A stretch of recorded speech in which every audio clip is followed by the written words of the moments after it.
Hello there, ladies and gentlemen, and welcome. So, here we are. Turn 25, part 4, surprisingly. It's not often that we have such multi-part episodes anymore, really. Well, multi-part turns. On average, we spend about two to 3 parts at absolute most. 3 parts being usually the extreme end of the scale, but here we are with part 4. I mean, it's been a very complicated turn so far, really. The reason for it is there's just so very much to consider here that is going on in the wider world. So I don't think you guys mind a bit longer. I think at the end of the day, if we make a wiser decision, that'd be very good. We do have a few things yet to do here, namely taking a look at China, really going over the Malaya Peninsula, really going over the Philippines again, just to make sure everything's good there. I will be looking at redeploying the actual submarines around here as well, in regards to Hawaii. We'll shift them probably mostly to the left there of Pearl Harbor itself, well, probably towards the actual west, I would say.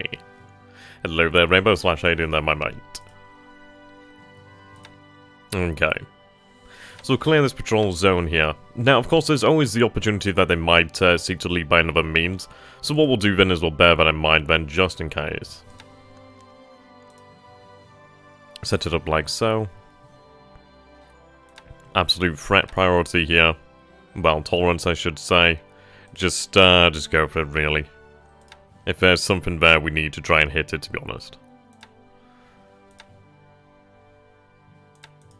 I'll tell them not to linger. I don't want them to stay static. I want them to move around, really.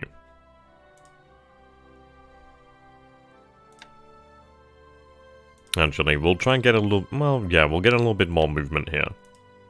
If I can have like a sort of solid line around the island, that'd be handy. I think we do have to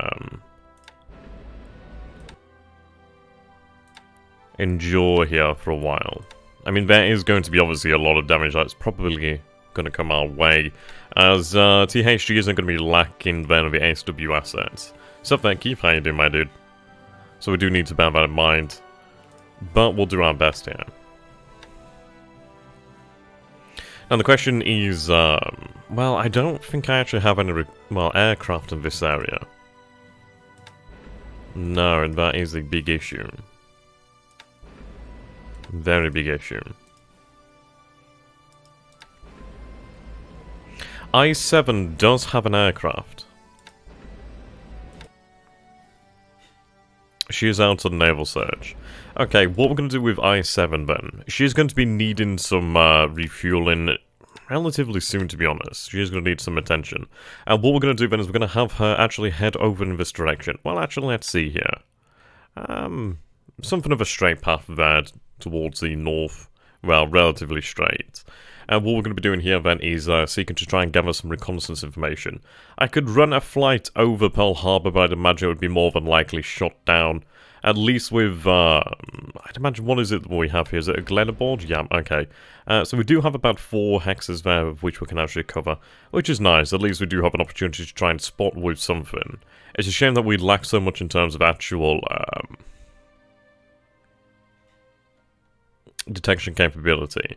Now, it's interesting. We can see here that I-2 has been detected. Only 2 out of 2 detection here, so very low. Well, it's been detected, but it's a low amount of detection. As you can see here, 3. Around Pearl Harbor itself is, well, level 10 detection there. Well, 10 detection, whatever you want to call it. Hello there, Epic Duck. Hello there, James, Anno, and Chainsaw. How you doing, my friends? Down up his ASW assets around Pearl means they can't be elsewhere. That is very true, actually. Hello there, good man. Well, this is it. I mean, the main reason we are going for this sort of strategy is, at the end of the day, if there are indeed carriers, we do want to try and pick them up. Now, what we're going to do here quickly is I'm just going to actually readjust this for the time being. I want to try and figure out what sort of path he could take if he was to actually head towards the Marshalls. Now, I'm going to say that he's probably going to head primarily towards... I don't know, this is it. I mean, it's like, which way is he going to approach the Marshalls from? I have a feeling that he would actually make a stop at Johnston Island first. There's really no reason why he wouldn't do that. He could, of course, head north towards the towards Midway, but I don't think he's going to do that. We'll take a look at the path nonetheless, though. So obviously it's not going to be quite accurate, as obviously it's not out from Pearl. We can see here then we'll patrol around the French frigate shoals, and that should actually intercept their course if he wants to make a direct course to Midway. If he wants to make a direct course to Johnston, okay, so we'd have to cover obviously this approach here, that's noted. I do think it's probably going to be Johnston, the course of which he takes. I mean, he might go for something completely different. It's really hard to predict, really. Hello there, sniper. Okay, so the French frigate shoals is probably the area that we want to cover then. Now, let's say he throws a curveball out there, and he heads in the direction of Palmyra. Yeah, okay, so we can see covering this northern area, covering this southern area, and then covering the French frigate shoals is going to be the way to go here. So what we'll do then is have you start your patrol down here in the south, actually. I think I might have you linger there a day and then actually move north then again. To linger. So I'll have you actually move there and linger there a day. Your second being about there. There we go. Okay, so we're going to patrol up and down the French frigate shoals.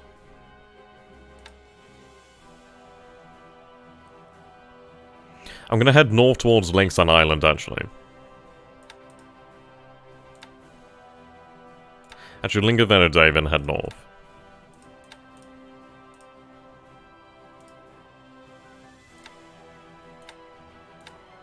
I'll have my other submarine head on that path as well, actually.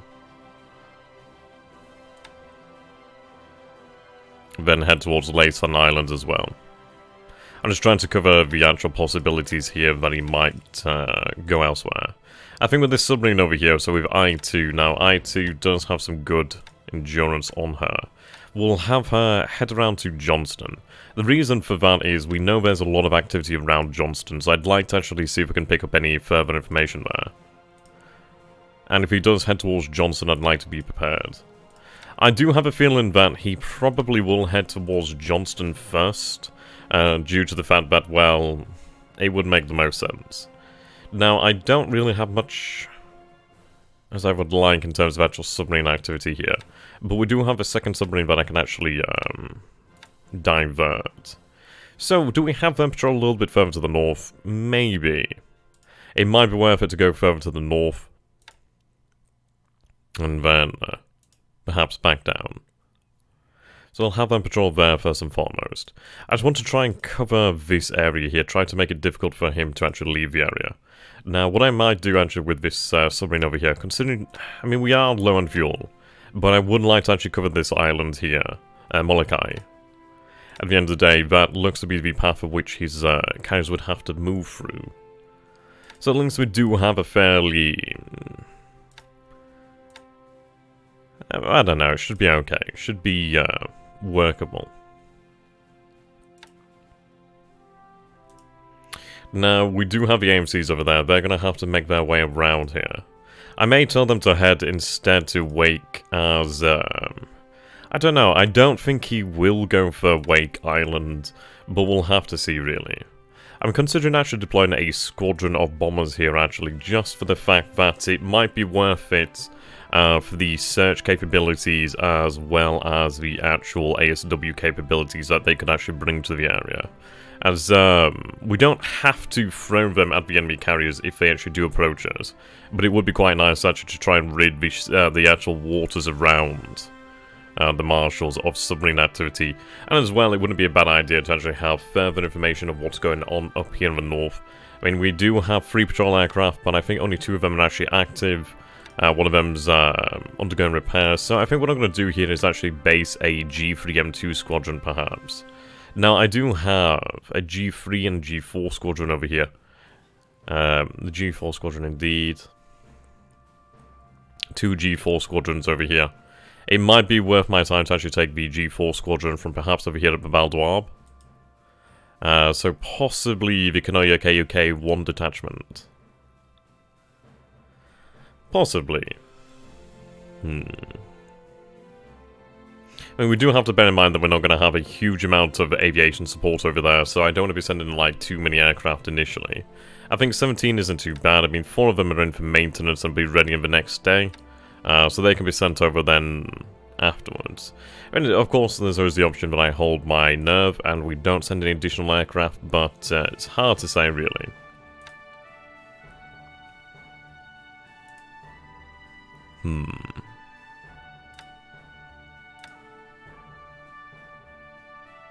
How many political points do we have left? So we have 38 at the moment. Right.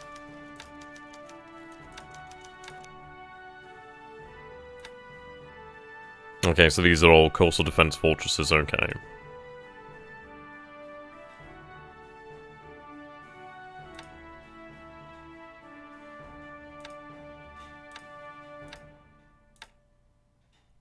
Unrestricted, okay. So there's a lot of AA over here at Pescadores, which we do absolutely need to get moving around here. Hello there, Joseph, how you doing, my friend? Yeah, there's a lot of AA and artillery in general at Pescadores. So I'd say it does need to be moved, actually. So let's take a look at Pescadores itself, then. And we do have armoured elements over here, like the 4th Tank Regiment and the 48th Reconnaissance Regiment over here as well. And the Reconnaissance Regiment could actually be very handy out in the Pacific there. It does have armour, but it has, I don't know, not a great deal of actual guns.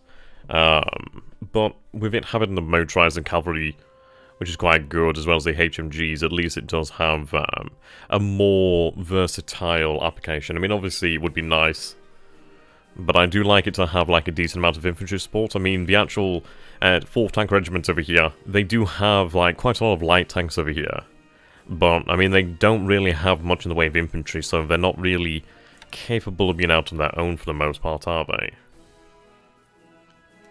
Oh, tomorrow no internet for 5 days will be at camp. At least the wait for the next one will be less unbearable. Well, that's not too bad. It might be a couple days before the next turn's in, so don't worry about that one, really. Okay, let's take a look at the AA. So, we have a 8cm type, well, the T-88 AA gun. Now, I do wonder if this is actually the German 88. It could very well be. 18 guns, 18 guns. Though this one has 15 vehicles, so I'd imagine that is in motorized support. 24 guns over here. So you actually do come with some AA machine guns. Motorized support, okay. So it seems like we only have the T-88. It's about the largest caliber. That's in Saigon at the moment. I could do with actually having that redeployed down to Cotobruz, to be honest. In matter of fact... No, it's in Saigon, isn't it? So I can't move it. Never mind. Not as easily.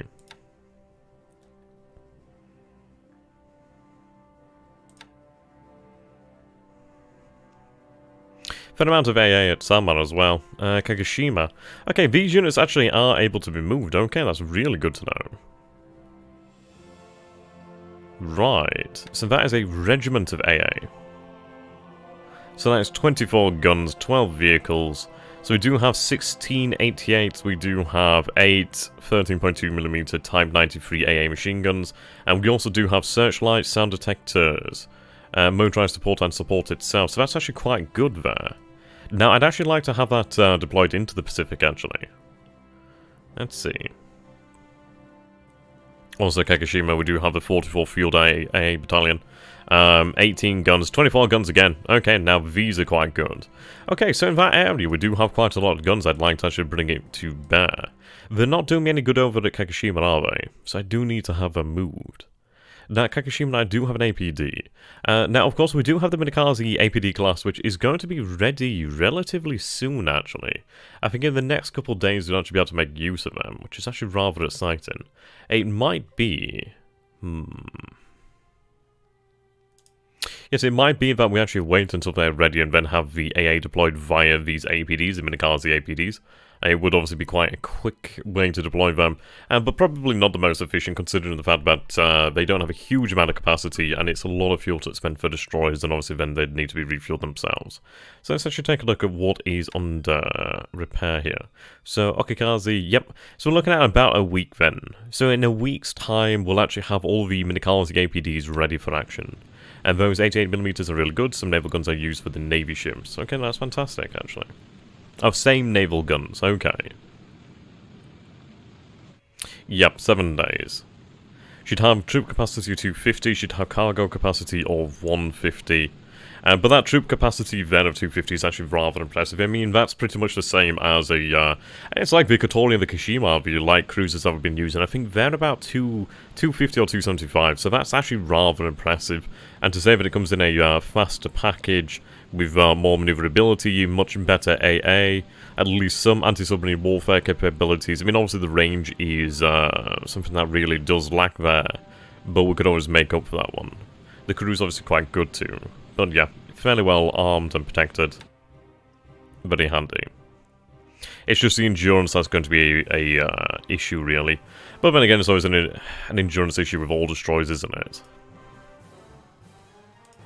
Now, I do have this over here. So this is a Imperial Japanese engineers unit, engineer unit over here. I keep forgetting about this one I know about. So we do have quite a lot of men over here that I should actually have sent out into the Pacific then. I can see that they do have AA, which is very handy. A fair-sized unit, really. Yep, so that's the 11th, and that is the 5th. Okay, fantastic. So we do have 2 separate units here that I can actually have distributed evenly, so that's very nice. So of course they do come with the sound detectors, searchlights, very good at some SNLF squads as well. Very, very good. Okay, do I actually have anything to really help them? I do have 3 subchasers over here that I could have actually put out here actively. Now, I do feel bad for these submarines over here. They're coming under a lot of, well, attention. So we'll have our subchasers actually sent out there to actually go and hunt them down as well. I really need to concentrate the actual ASW efforts against him here.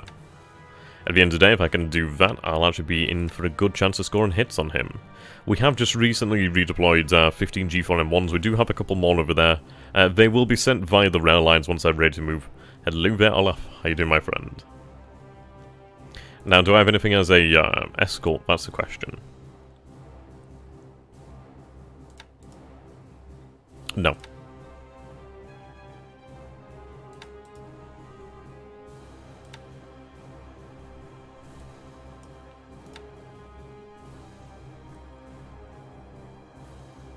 Just those sub-chasers. We also do have...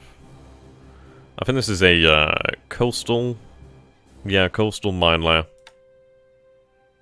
Hello there, my Chinese buddy that I don't know the name of. If you give me a name, I can pronounce that. But I can't read Chinese characters. But hello, how you doing again? The Type 88 is a 75mm gun. Okay. Are you actually busy? You don't actually have anything loaded on board, so that's very handy.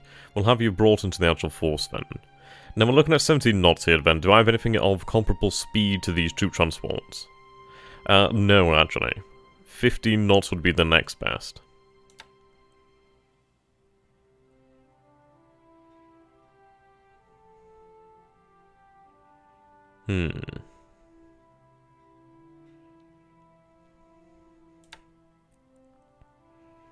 And I could have the troop, these sub-chasers actually escort them.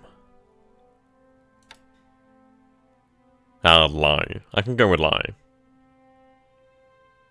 A lie. Lie? Lie. I'll go lie.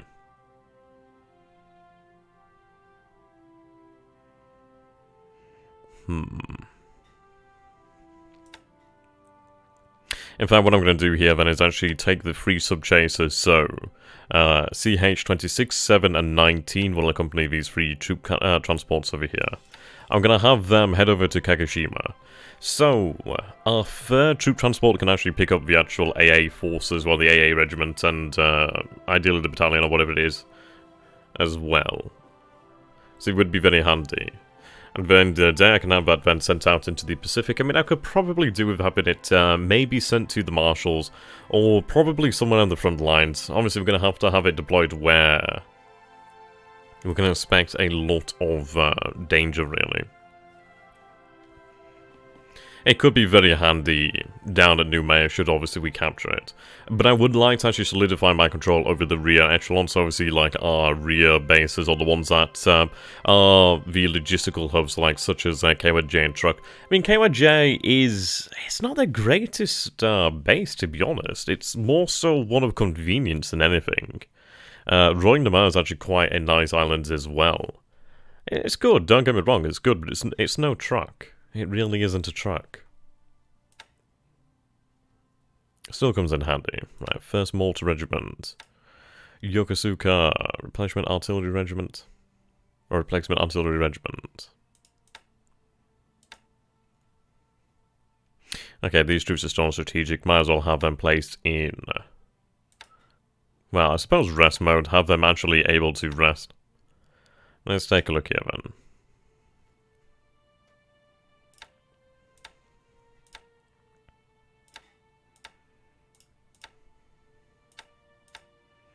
They do no good in rest mode.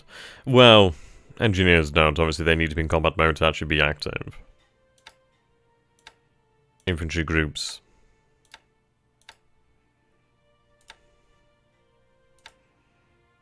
Eventually, we'll be able to form them into new divisions. 46 Division Tank Unit. That's not exactly much, is it?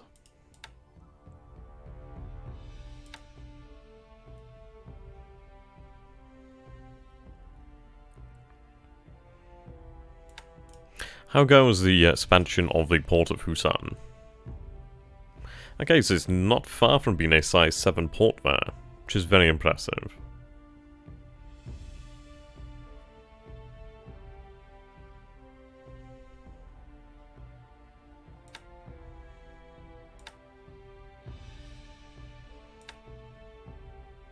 Right, do not lay mines. Yep, that's fine. We'll disband this force, actually, as obviously I want them to just look after the mines, actually just tend to them. Right.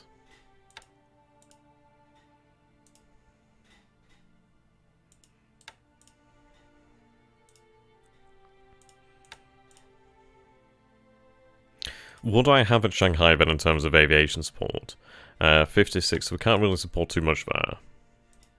Su Shao is complaining about lack of garrison, but I do have forces on the way, I do believe. Hangzhou. Yeah, no.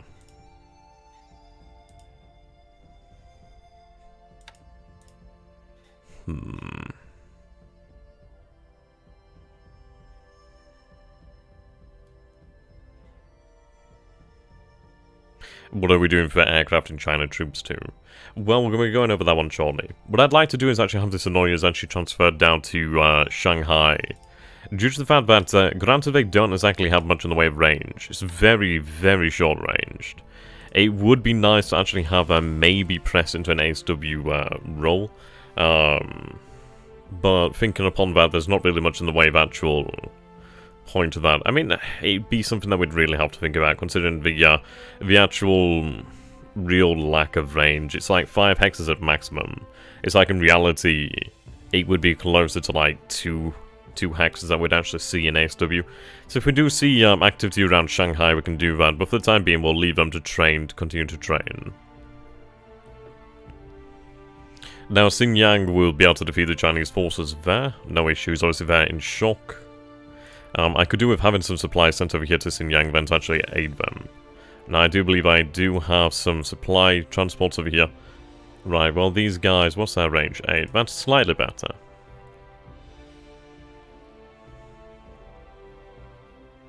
You are training for ground attack.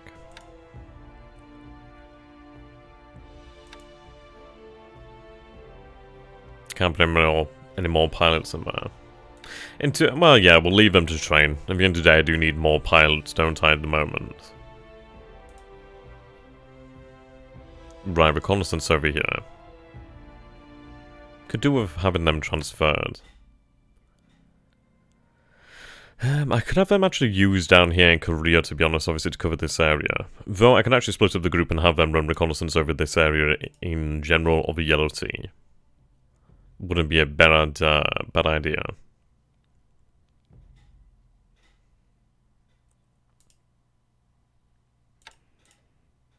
Okay, let's take a look at where we can actually move them. Aviation support here is actually pretty good there, 192 is not bad at all. Rather impressive, actually. Let's take a look at what we actually have here. 5th Independent Mixed Brigade. I can't move them, but I could move these actual units out of here. I don't really need all of that. And they are thankfully on the rail line as well, so that's very handy. Now, for example, these units could be very, very handy at perhaps Hankow or elsewhere, actually, like Haifeng. Really anywhere that we want to be based on our aircraft. But then again, do I really want to be using them out there? Maybe. Maybe. There's a couple engineers. So it's not a bad idea anyhow.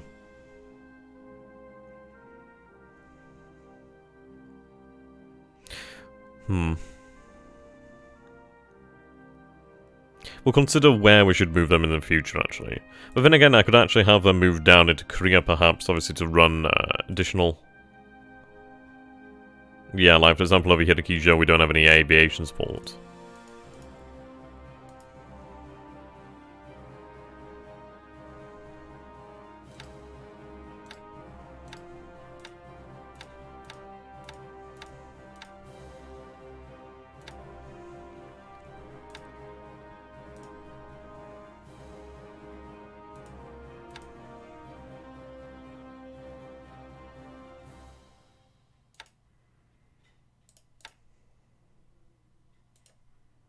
We'll run just a couple.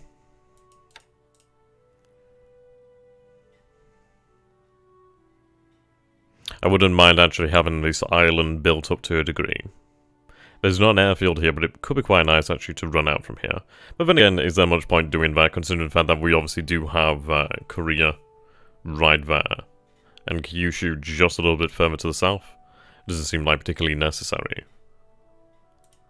Right, the fortress at Tsushima is actually active, which is very good. You can see that we have some very big guns here.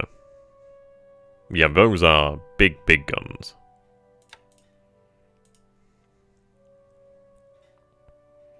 Level 6 fortification.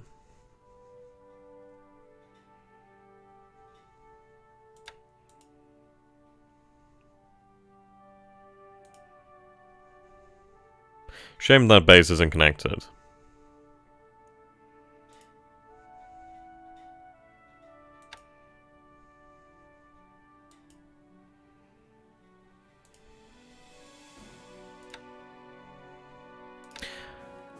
What I'll do though is I'll move these remaining engineers to Shanghai actually.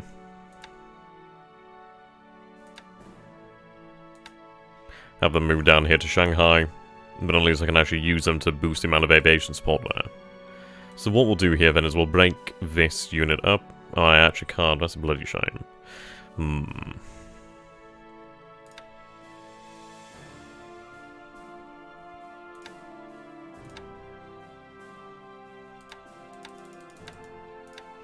Well, we'll run naval searching in this area.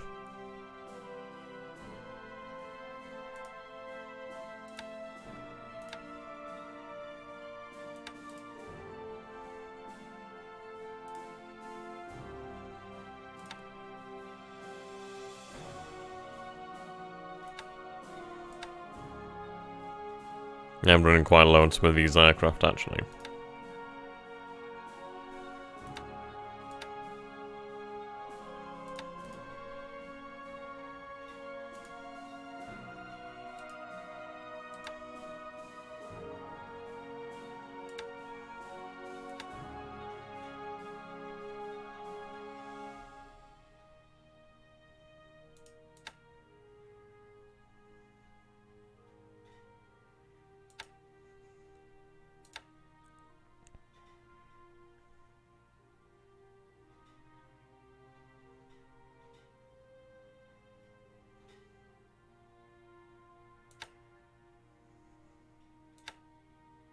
I wanted to actually request a veteran.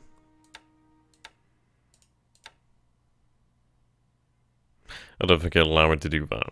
It's such a shame. I was hoping to actually put a veteran in there to actually aid with the training.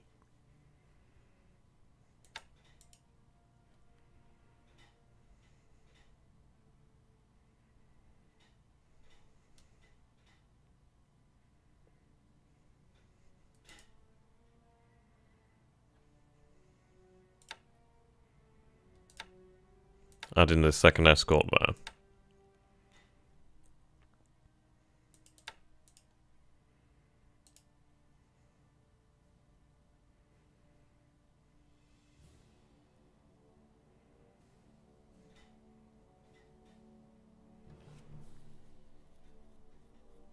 I think they've only just arrived back then.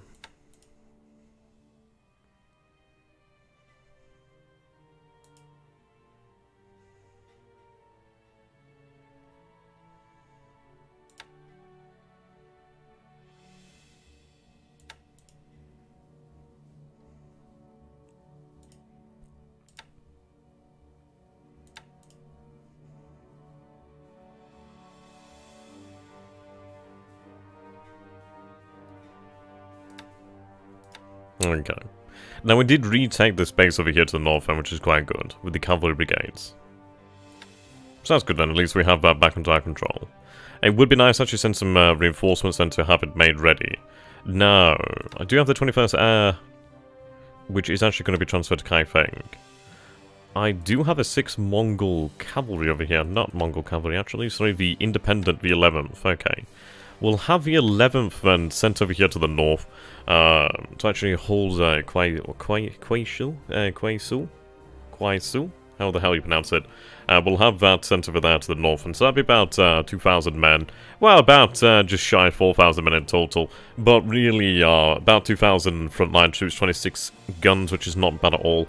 But we'll have them sent there to actually hold that base down under our control, because obviously we did see it taken from our grasp. We obviously need to make sure it's actually kept again. So they're going to move over there.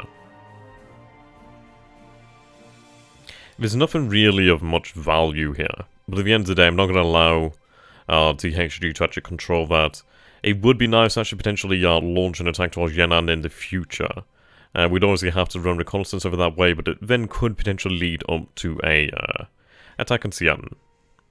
I mean, considering that would obviously, it wouldn't knock these bases out.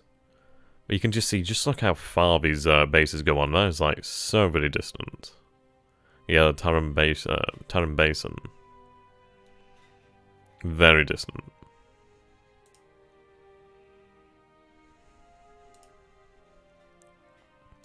The 3rd Division over here obviously did receive a beating, but it is going to be recovering slowly but surely, and will be ready for action in the future, really.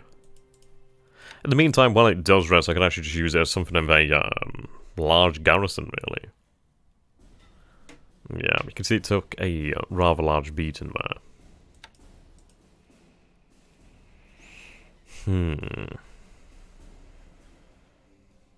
Right, the 13th is not too distant now from Xushan.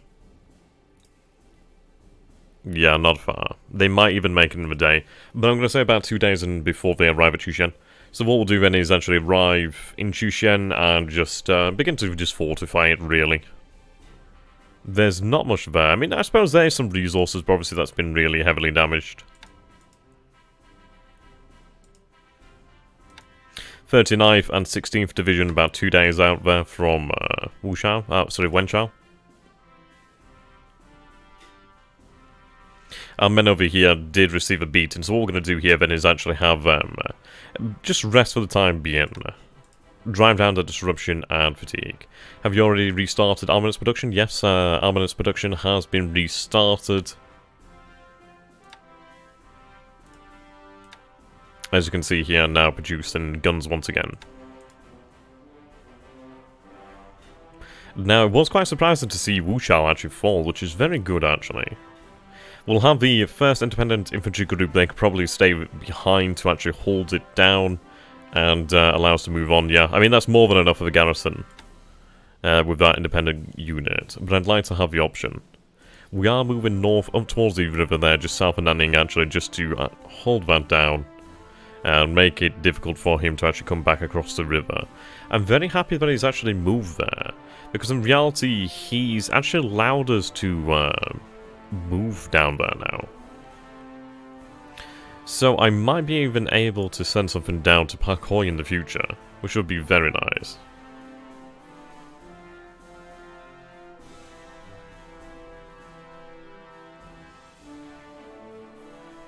Indeed. What we'll do then is Wu Chao. We'll wait for the rest of the 38th Division to actually make it up over here. And then with the 38th as well as the accompanying artillery pieces, we can begin to move on. They don't have much in the way of disruption or fatigue. I doubt he's actually going to be looking to actually re-engage us. He potentially could do, but it's hard to really say. And now what we need to do over here then is actually take a look at the mission types. So ground attack missions. Okay. Now what we're going to do is actually target the retreating Chinese forces over here, really continue to pound them and to just continue to be pain on them.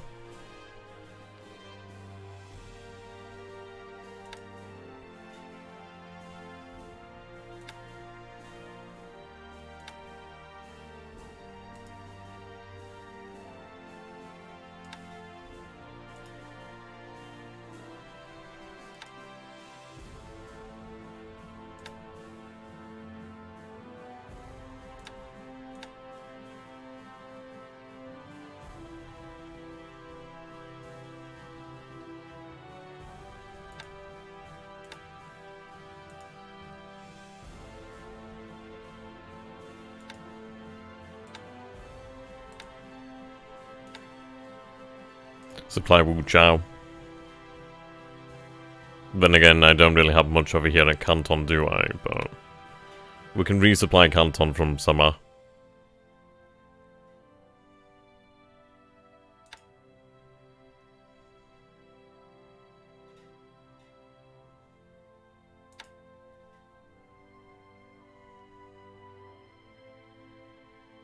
I mean, only 1,600 troops there, that is nothing.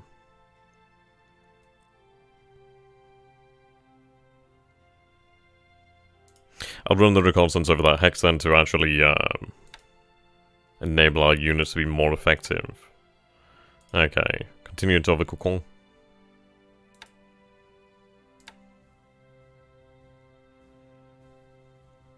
Apparently there's nothing over there, which is actually really rather interesting.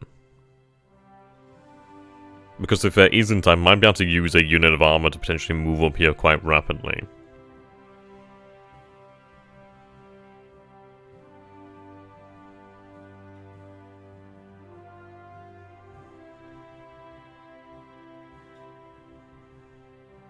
Resources in light industry would be very attractive. Yeah, these bases over here would actually allow us to produce supplies in the local area, which would be very, very nice. So run our reconnaissance over that way then. Reconnoitre the bases. Large unit there. We could do. We'll take a look at that potentially next turn. What I'm going to do is actually take these reconnaissance elements. I mean, I could have them sent over here by Hong Kong. I could have them sent over here to Shanghai. I do have a fair amount of seaplanes over there. When do we take Wenchao? Well, with that one we need to get our divisions. It'd be about 2 days before these men arrive, and obviously we could then move in the 22nd Division as well. Let's see. I'll transfer these elements over here to Hong Kong. They can run actual naval search in the area.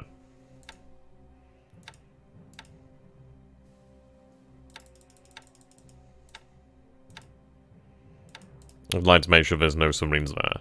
Will you give your A6M2 pilots in Malaya some rest and restart a large bombing in some days, which should last a week to disable his airport? The issue is, it's like, we don't have the numbers of bombers that I wish we did. We have the capability to produce, like, a good number of bombers, like, per day if we wanted to do so. The issue is we are lacking in engines. So what we're going to do is we're going to change tactics, really, and we're going to go with, like, low number of bombing, well, low numbers of bombers, but really high levels of escorts. So the idea is going to be there's less risk to the actual bombers as we don't have a huge amount of them.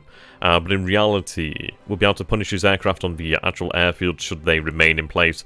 But then obviously if he runs combat air patrol, he's going to be massacred by 40 up to potentially 80 A6M2-0, so it's going to be quite a rough time for him. So I think it might be the actual ideal tactic to, well, to crack this nut. And to take a while, but we can definitely do that. We'll run at 100% this turn, but next turn we can take a look at actually giving them some increased rest, as we'll see how things go. I'm going to go with the first bombing campaign here for a few days, so I do want to make sure we do have maximum effort, and then afterwards we can actually sort of slow down if we do knock out a good few of his fighters here, so we'll see how that goes. Hello there, Brett, how you doing, my friend?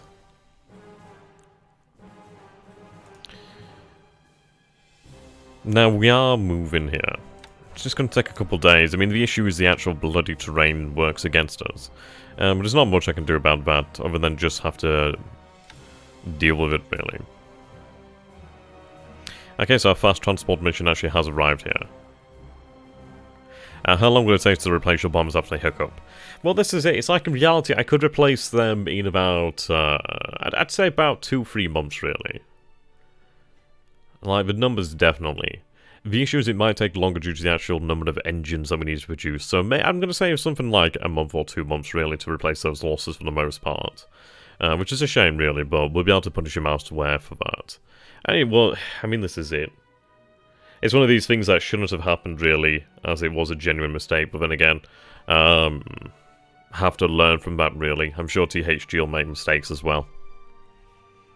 Okay, oh yeah, she could actually do with some repairs here, so I'm actually going to leave her behind.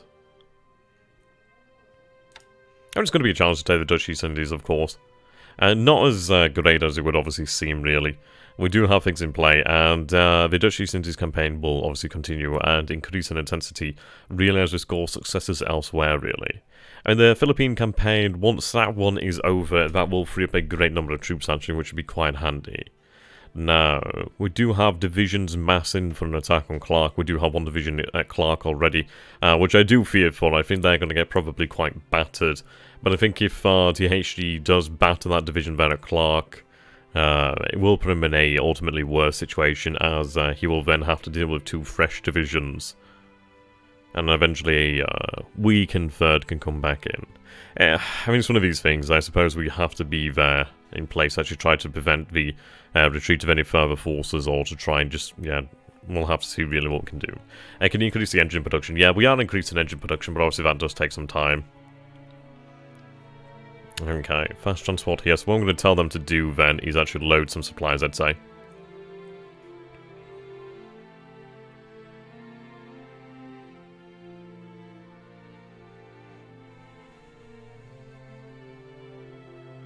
I mean, that is an idea there, Carl. Maybe in the future. We'll see. It's going to be a very interesting episode if we have to contemplate that. We'll just have to see what we can manage, really. Right. So, few engineers over here. AA is quite handy.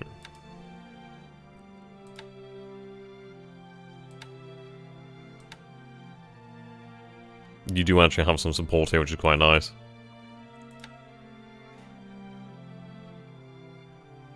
That's quite formidable.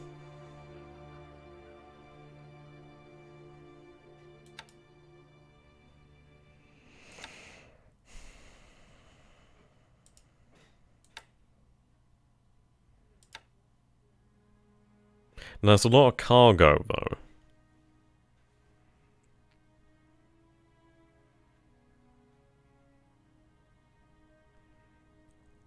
"12 engineers, but no engineering vehicles." But it does come with a fair few amount of AA. Not exactly particularly effective AA, but still AA. Aviation support, but the motorized support's not bad. Sound detectors is good. Observer squads. And are we planning any major reinforcements for Mersing? We should have another 500 or so men on the way down to Mersing. As far as it goes for like major reinforcement, maybe in the future, but I'm not keen on that one. We'll see how things go. I mean, what I ideally want to see happen is Mersing continues to hold out a couple days longer. Maybe, I mean, if they can hold out a week or two longer, that would be fantastic. What I'd like to see even as we make our way down here to Taiping, I mean, once we do take Taiping, I'd like to actually have the armor, possibly have the armor go out on its own, actually, to either hunt down these retreating forces, or to actually just try to use their superior speed to actually move down here to the south, to actually really increase the rapid advance. I mean, this is the issue, is obviously maintaining a rapid advance. We will be able to send some forces over here via the fast transport method offered by our ships to take Kuantan. And then obviously I'd then have Kuantan, we'd have ideally then Kuala Lumpur at some point, and Timur, however the hell you pronounce it. And then it'll be down to this area here.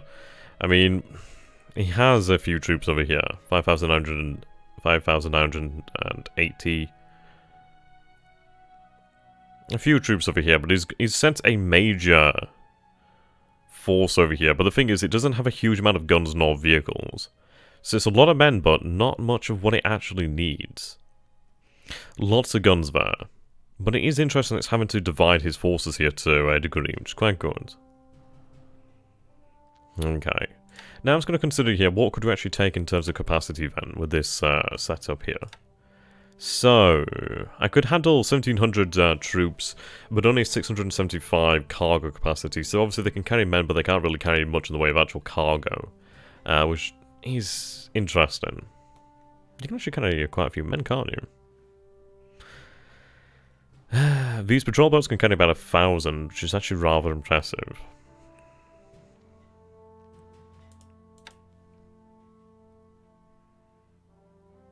I'm just thinking about having a base force actually taken down over to Borneo. Could be done. Let's see, what else is there in terms of other arrangements? Oh, thank you very much there, Brett. That's really handy, actually. Thank you very much for your donation there. Enjoy a hot beverage on me. I mean, I've got some water to my side, so I'll enjoy that, but I'll get a coffee with that one day. Cheers, mate. That's appreciated. Now, I can actually fit the 51st Field AA Battalion.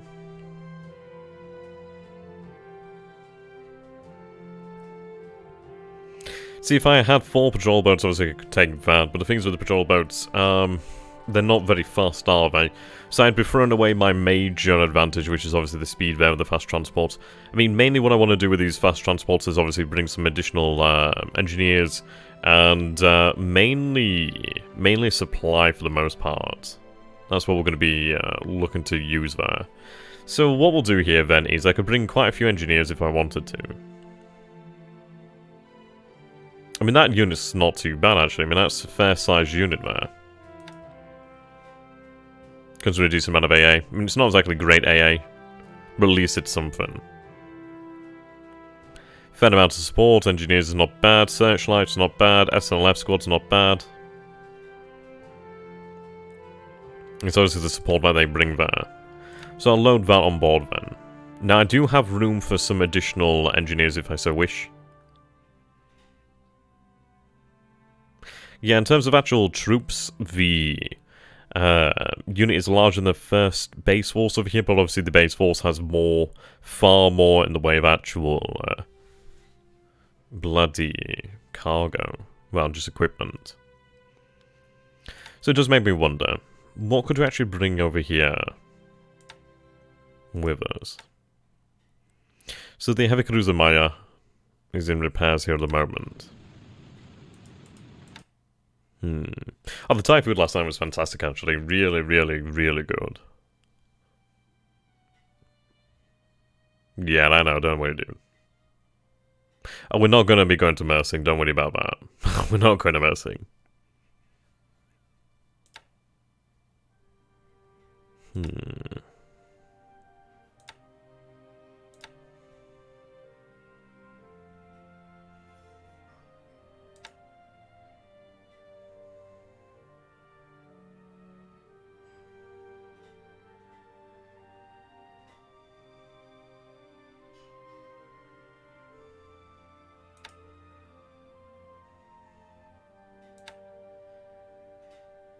Have you put on peer side?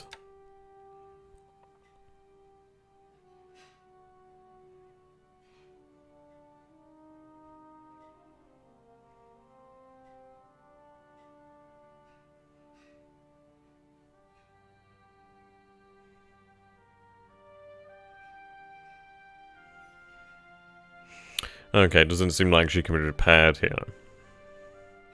The flotation damage more than likely.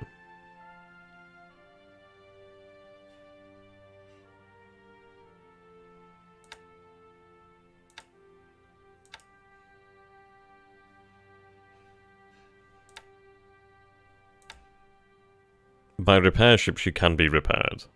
So if we take a look over here then, so can't repair the major damage, but she can repair the flotation damage, which is obviously what we want to get rid of mostly.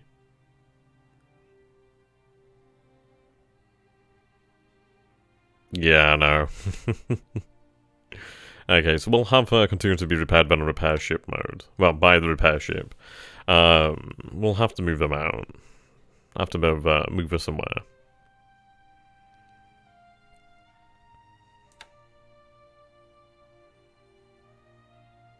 Ah, that's interesting.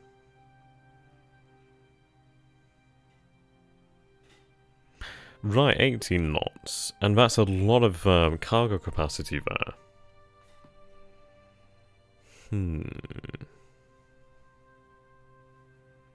We could probably get away with that. I mean, 21 knots is actually rather impressive there. But she does have a remarkably low endurance. But she's very, very quick. We don't need a whole lot of endurance to get to Borneo, but it would be nice to have more than 3,000 endurance, to be honest.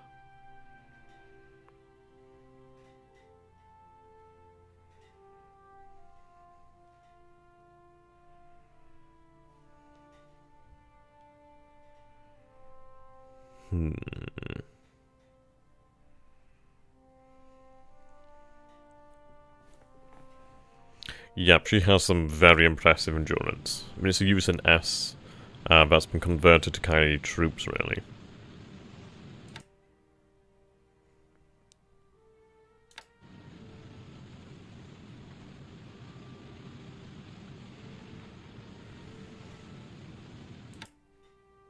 What's the durability like?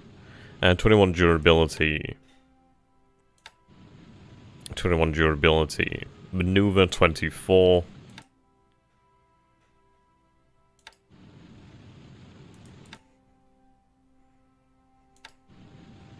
Right, a little bit more maneuverability and more AA. Okay, we'll take the Mike Maru.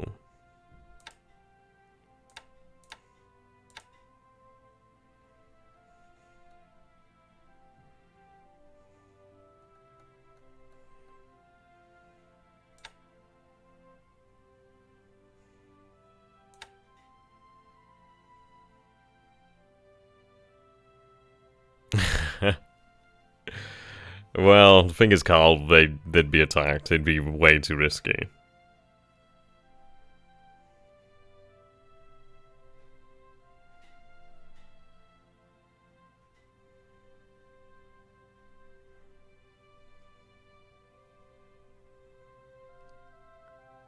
Hello there, Gerald. Will you bomb mid down again this turn? Yeah, we're going to continue that. We are seeing some success over there, which is quite good. Works out for us, which is a handy thing, really. Yeah, we won't be sending... we'll be drip-feeding troops in, really, by fast transport. But we're not really sending anything else in, really, besides that. Not yet, not unless anything major changed. What I want to do here is sort of lure him into the idea that he can crush those troops there if he builds up his forces, but I don't know. We can't really take the risk of sending a large amount of troops in there due to the fact that he obviously has bombers over the area. He has more than likely submarines over the area as well, so he's very much actively watching that area. But he does find it quite hard to actually hit the torpedo boats and the actual destroyers, which is quite handy, works in our favour. Okay. So I'm going to have the first base force actually loaded up here. Now we don't quite have enough cargo capacity here. But can I actually have this put in with a fast transport, or is it not possible with a fast transport? It isn't. But what we could do here then is we do have 675 cargo capacity. We have here 2,200, so not quite enough. I'd need about 2 ships then to actually carry them all.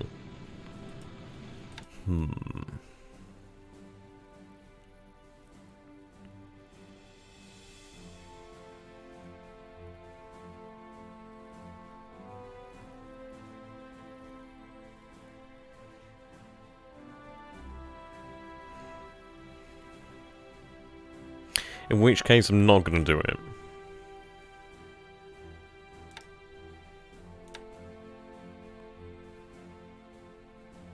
I'll take that unit there. The 88th. 85th. That'll do. Then if I load...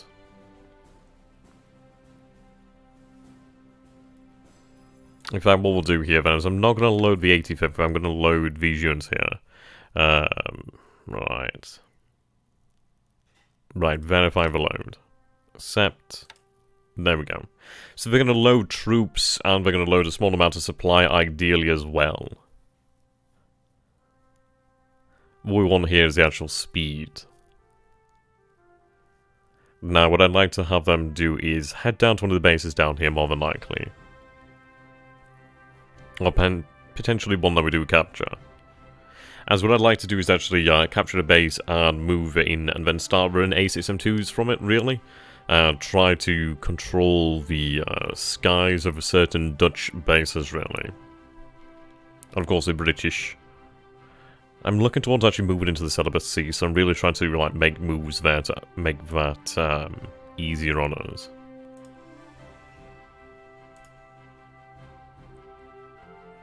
So you're loading some additional troops there, okay. A little bit of supply. Nothing much.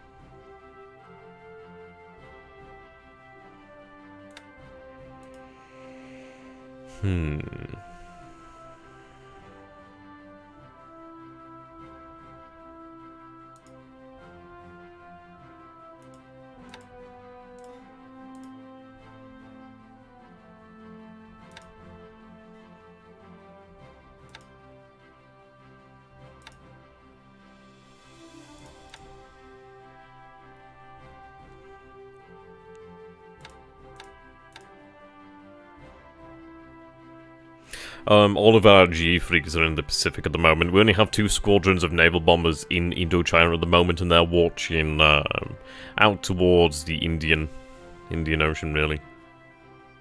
Just south of Burma, really. What I'm going to do here, it's not particularly amazing, but I'm going to put 3 sub-chasers in here, then just as a ad hoc escort, really. And then I'm going to tell them to make for Kamran Bay.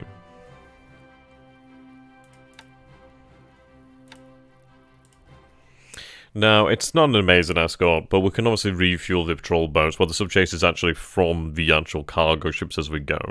And what we wanted to do here is just, well, really get them moved over there.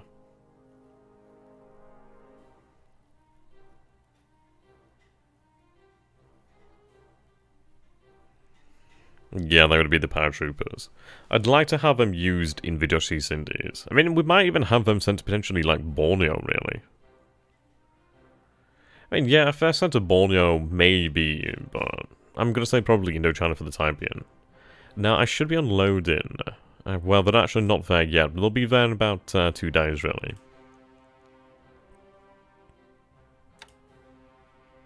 Even if I move them at top speed, they'd still be there in 2 days, so there's no rush.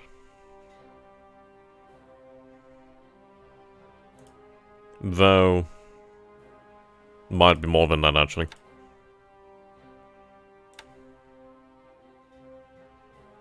They'll be there, and then they'll be there in 2 days.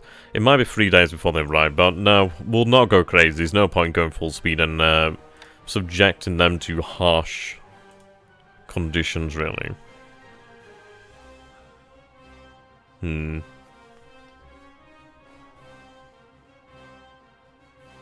Any intelligence on where the British carrier is? The, well, the Hermes. I don't know where Hermes is. I'm going to probably imagine that she's probably out here in Ceylon or something like that. She could be anywhere really in, like, the Bay of Bengal. She could be really anywhere for the most part.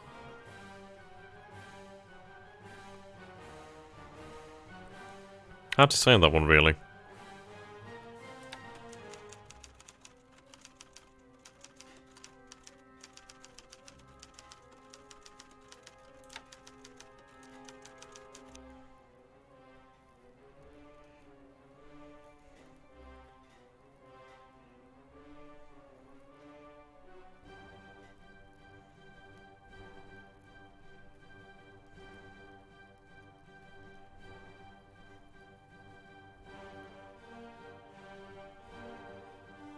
Okay. So I believe it's a Type 88 mine that we use with these submarines here. So we have about 246 of them in the stockpile. Now I do have 3 submarines over here. What I'm going to do is actually put them all into one group at the moment. Well, for the moment. Have them placed onto submine lane mission. That might mean she can't take mines, actually. No, she doesn't have capacity for mines, then. Okay, so I-157. I don't think she has the capability to carry a midget sub either.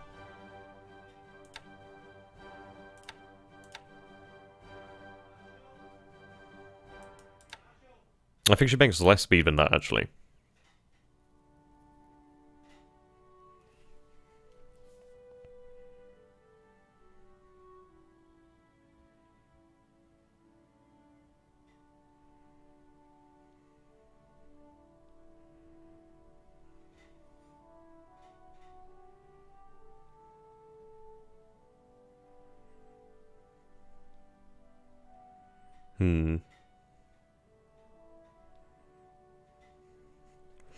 Right, I think it was I-157 then, so we'll take I-157.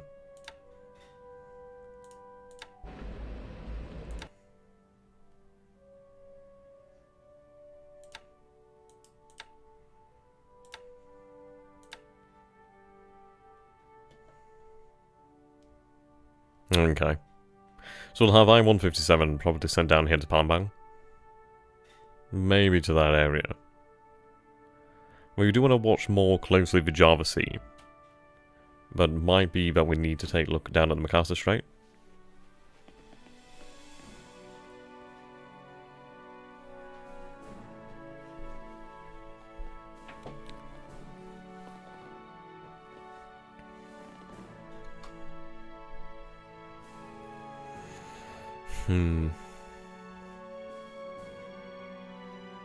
You know, I think Hermes is actually slower than that. I think she's only about 20 knots or something. I know she's very, very slow.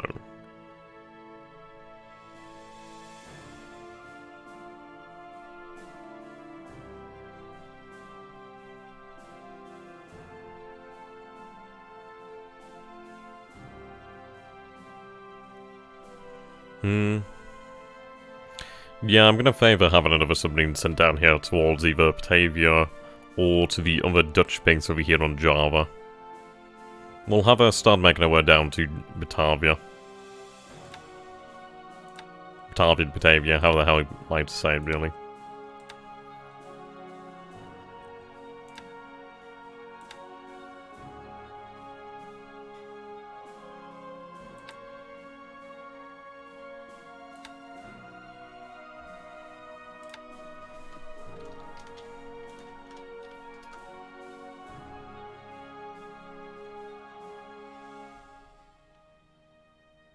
To be honest, it might be the time actually to take a look at the submarine commander situation.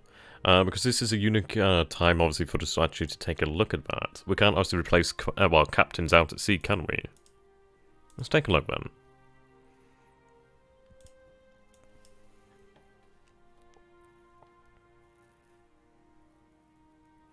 Alright, fair enough. I knew it was something in the 20s then. I mean, 25 knots isn't particularly fast anyhow.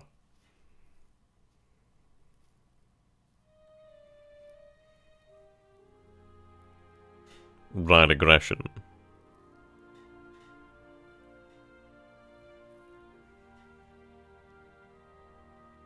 So we're looking for aggression and surface, really. Oh, there's not particularly many captains here, is there? One very aggressive commander.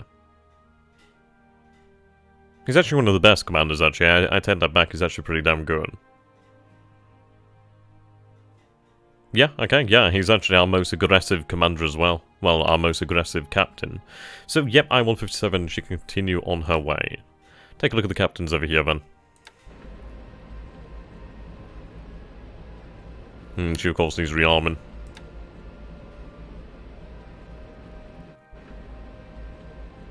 An aggressive and very competent, well, commander, or captain, whatever you want to know them as. It looks like commander, actually. Not so very aggressive, but still quite good. I could give a, well, place a superior captain here, though. So, Yamagami. Kamasaburu.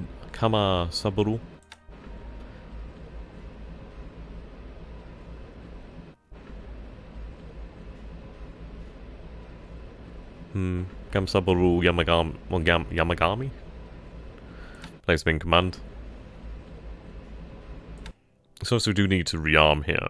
So we are going to have to remain here for a day at least, obviously have the other submarine rearmed.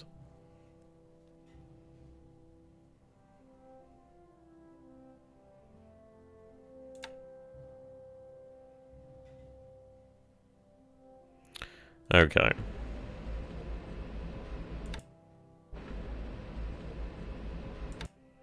We do need to wait then a day to actually rearm with more torpedoes. But we do have the mines loaded now, so that's quite good. Right, do not lay mines.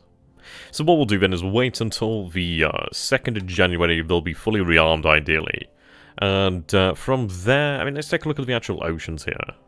So I did see it in the Discord by Infinite Monkey, which was really handy actually. It did post a very nice bit of information on mines.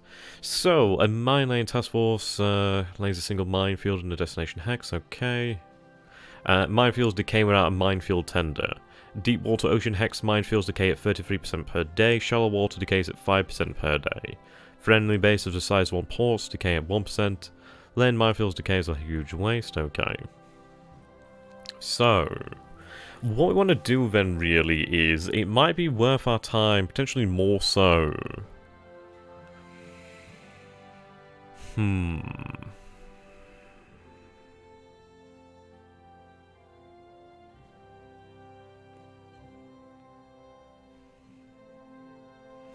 What we could do then is we could actually lay down, so it seems like basically how minefields work is, each time they go through a minefield, there is a chance that they actually do run into a mine.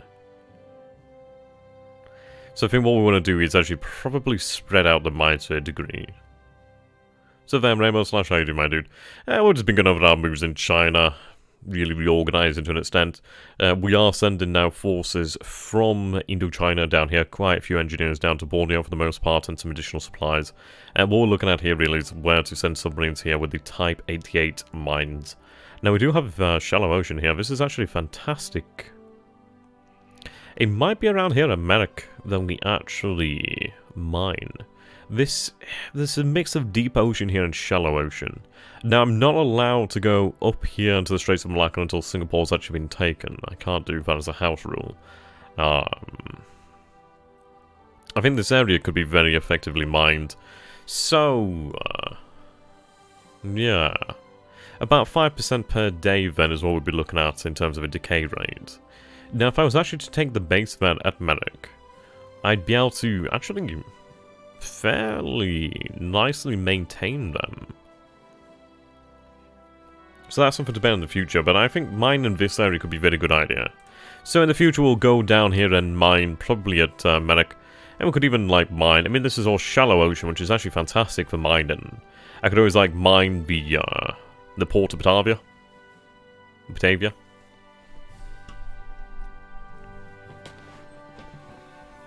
Yeah, we could mine the port of Batavia.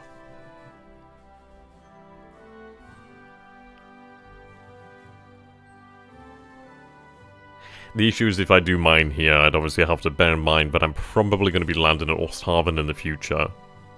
Which is actually quite a nice port there, quite a decent airfield as well.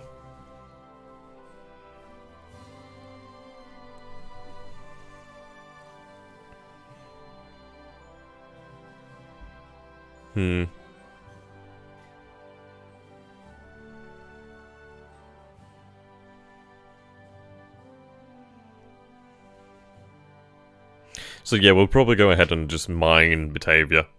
But then again, considering the fact...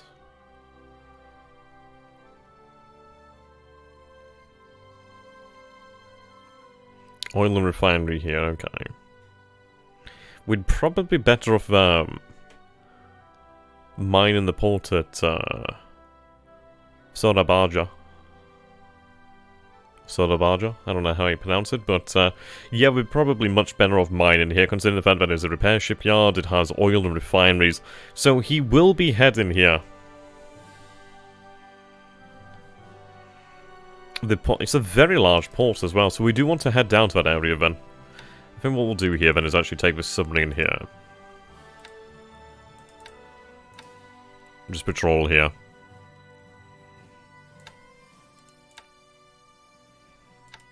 If possible, that is. I really do need a submarine tender out this way, just to actually aid me.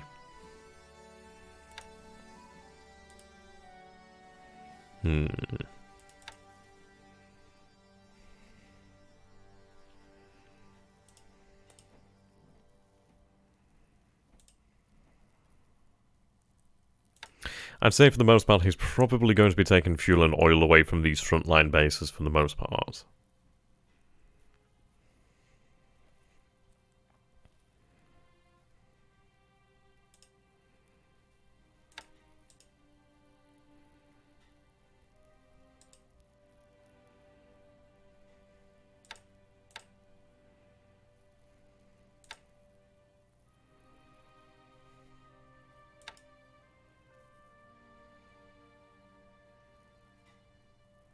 Oh, sorry, Abaya.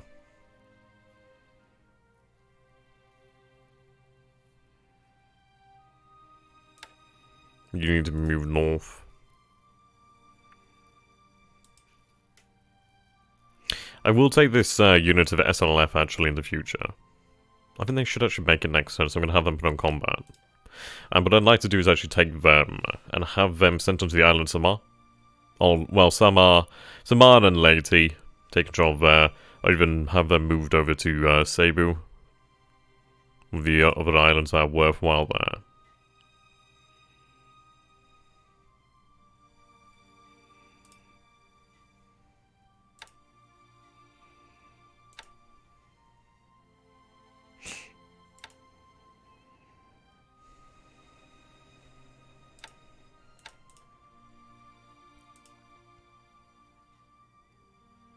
Still loading oil.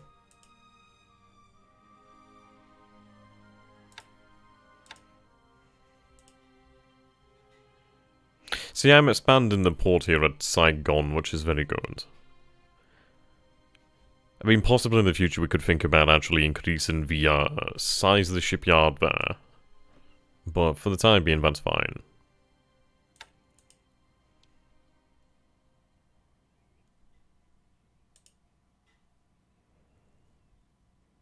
Some very nice ships here.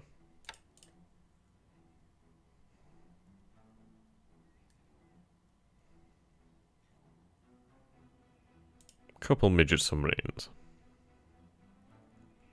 Yeah, so we do have you here. Load that tender.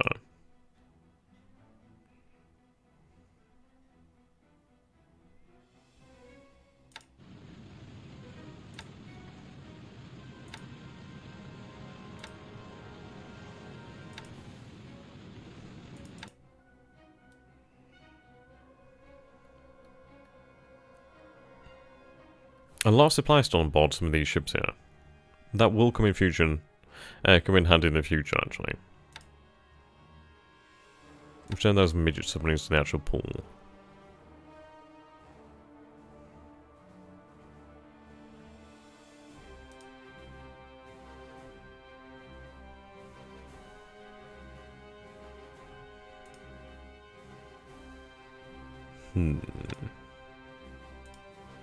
Okay, big question. Obviously, THG's is in a hold in defensive action for the next year or so. But do you think he will island hop or something else in the future? I think he'll probably try it to a limited degree. I think he'll probably try it somewhere. Though, I don't know. It's hard to say, really. If we continue to punish him down here in the South Pacific, because he only has so many troops he can move around here at the moment. And in reality, there's a lot of vital targets here, but what would be nice here is if we could actually sink a lot of his actual troop transports. That'd be very handy. Really sort of tie his hands when it comes to actually being able to move units around. If we can tie his hands when it comes to that, he's going to find it difficult to actually redeploy. He'll have ships to do it in the future, but he won't have them for a small amount of time, really. Is this the last part for this turn? Yep, it will be. You're moving full speed, okay.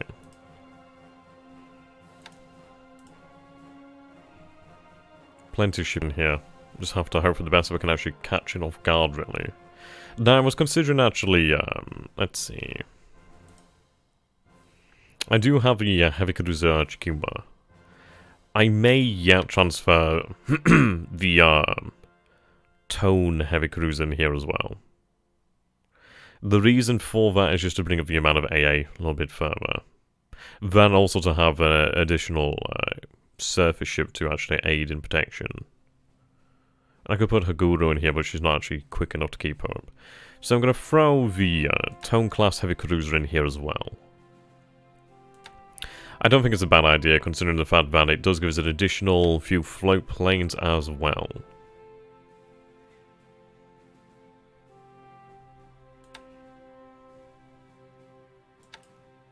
And we absolutely need that.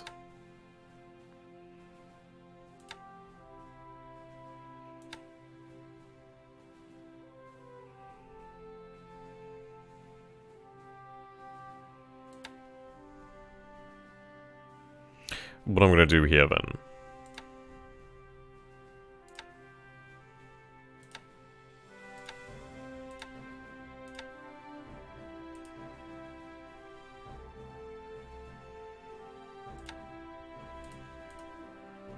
They'll actually just be within range. So with the second heavy cruiser in here, I should be able to, well, I'll have a lot more Jakes here to run reconnaissance with, which is going to be fantastic. But also we should be able to then run, ideally, some F1 M2Ps over here at Comac, and over here at Nume as well. So if we can actually gather that additional information here, that would be very, very important.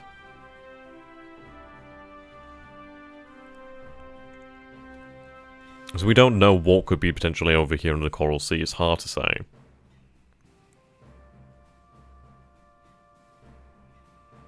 Okay, what we are going to do then is actually reorganize actual ships, well, submarines over here. Now, they don't have any detection over them at the moment. So I'm going to take advantage of that and actually come closer to San Diego for the time being. Very much off the coast. Just for this moment in time. Well, then again, I might just,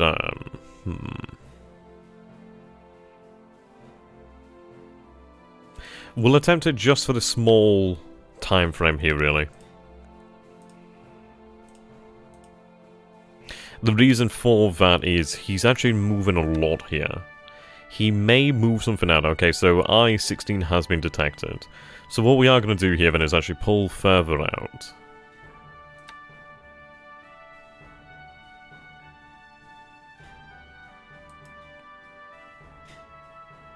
Yep, well, we're not hitting the island as such. We will be hitting the actual troop transports over here. So these ships should be annihilated, ideally. And we are going to just double check our carrier settings here then.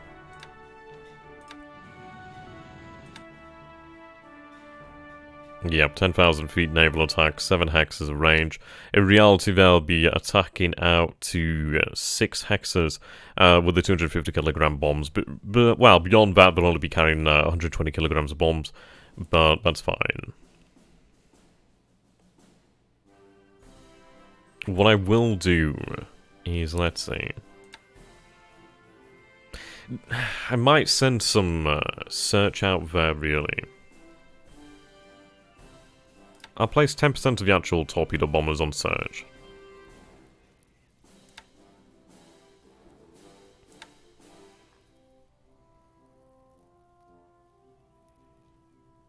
Right, normal radius is about 7 hexes. Extended range is 9. But to be honest, they still carry 500 kilograms of bombs out to 9 hexes, so that's rather impressive. So yeah, we are going to set out 10% there with the torpedo bombers. As additional reconnaissance. I could do it the D3A1 Vals actually to have even more reconnaissance potential in the area, but I think that should be alright. And should it not be set to port attack, or does that hit the infrastructure in the port? Hitting the port, well actually a port attack is actually hitting the port itself. I mean if there's ships in the port they'll be hit as well, but naval attack is really like ships that are afloat. I mean, we'll see what happens the next turn. If we don't hit his ships, then we can always hit the port, but I'm going to go with the assumption that we're going to be more than likely hitting the ships anyway. I don't think he'll be keeping them in the area for long anyway. It's going to be one of these things, really. The B5's like a pilot, 1 isn't really okay. Hello there, Blinson. How you doing, my dude?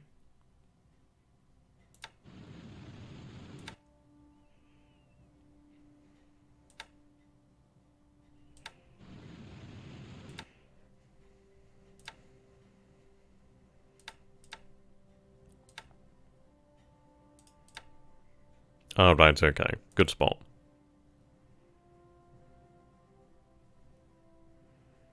And I can request a veteran, but it's going to take a while to arrive, isn't it? Well, what I'll do is I'll get a new pilot. As at least then I can actually fly this turn with all of them. And the new pilot is actually not bad either, so that's not too bad. Okay.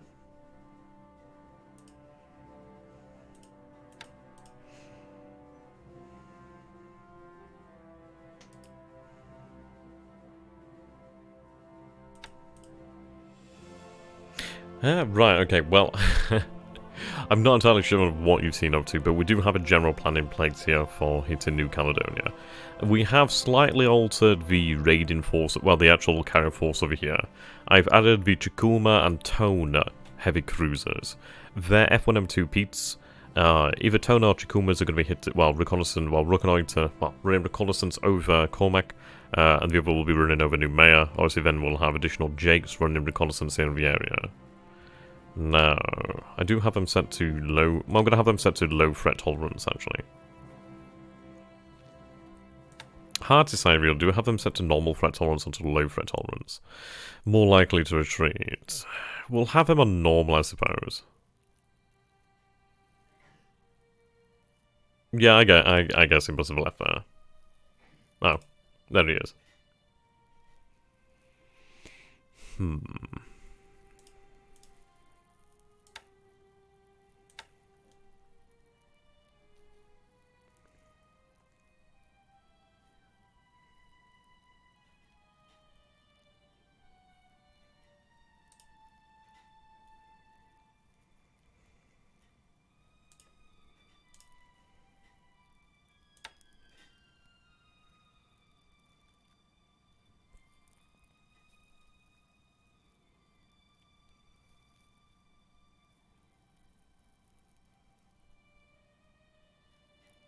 I can get my head around the strategy side, but how long did it take you to learn the other side of the game, i.e. industry, armaments, upgrade, and all the rest?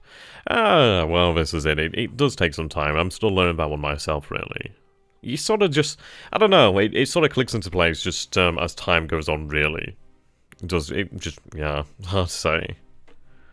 I'm kind of tempted actually to take the Kiyokawa Maru down to Funafuti, actually. Yeah, definitely agree on that one. We'll have them make their way down there as a single unit, but then what we'll do is probably have the aircraft and potentially transfer to Funafuti. I would like to do something with Survive, but I don't really have anything there in terms of actual like engineers. But then again, Funafuti, it's a shame. If she had a airfield, I could actually do a lot there. When will you bring supplies to Buin and Tulagi? Where pretty much not, to be honest. What we're doing here is we are reloading the infantry back above the actual transport, and we're going to leave these islands over here.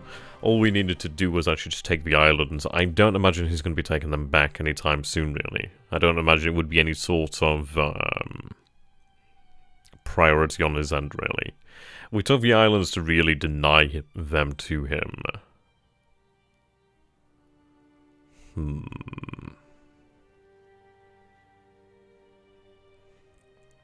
That's what we'll be doing for the most part. Just denial. Deny these islands, deny the Solomons and Guadalcanal. What are the pros and cons of mine in San Diego? Also, did anyone else think they...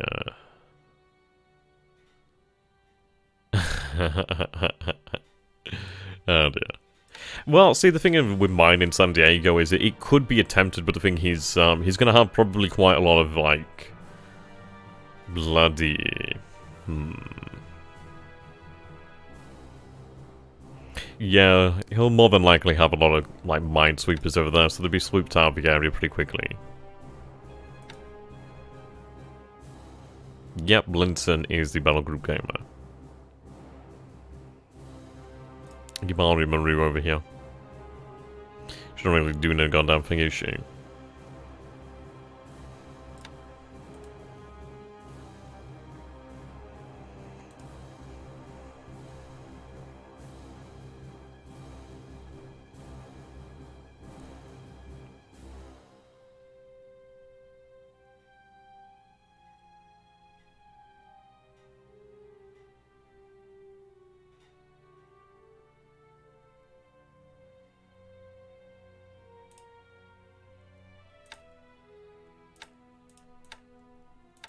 I'll have this sub-chaser sent to the north, to be honest. She's only 10 knots, so she's not exactly amazing. But I would like to have her actually look after the, Aminato area.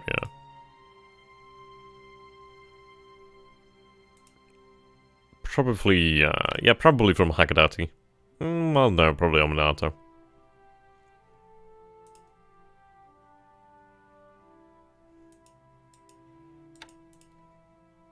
Yeah, about that area.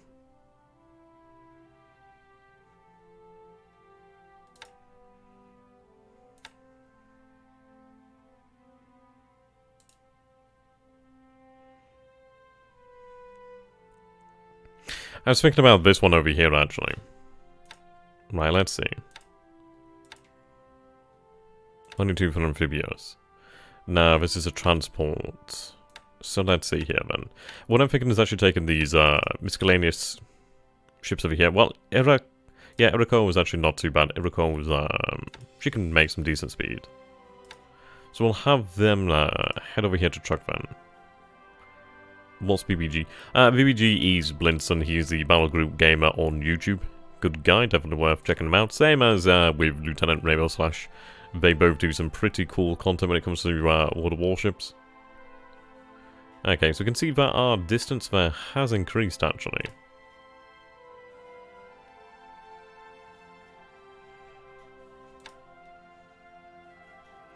I'll throw a destroyer in here just anyhow. I think it's always worthwhile to make sure that they're both covered. Okay, so that'll speed up their transfer.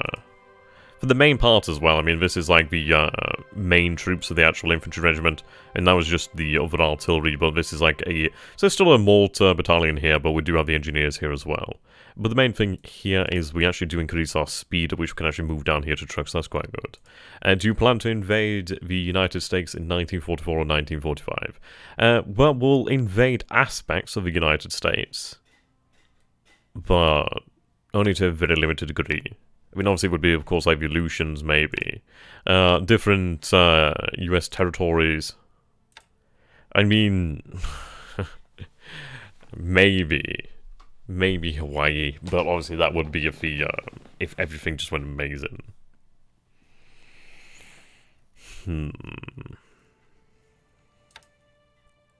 So then, Apollo, how you doing, my dude? How's the war doing today? Well, we're entering a very critical phase here. Phase, not phrase. Yeah, we're entering a very critical phase here at the moment. And it looks like we could score some good success. We are vaguely... I don't know, we are anticipating some sort of retaliatory action over here from Pearl Harbor. I don't know, I'm not quite convinced that carriers are here, but it is the area that would make the most sense to me that his carriers could be. And I think if his carriers are here, they are going to be launching a raid on the Marshall Islands. So we are preparing for that. I'm still considering, do we actually move a G3 squadron over here? Sorry, G4 squadron over here to Wake. It might be worthwhile just to actually have some additional reconnaissance. Yeah, I'm gonna go with that. I'll take the... I might even take the larger.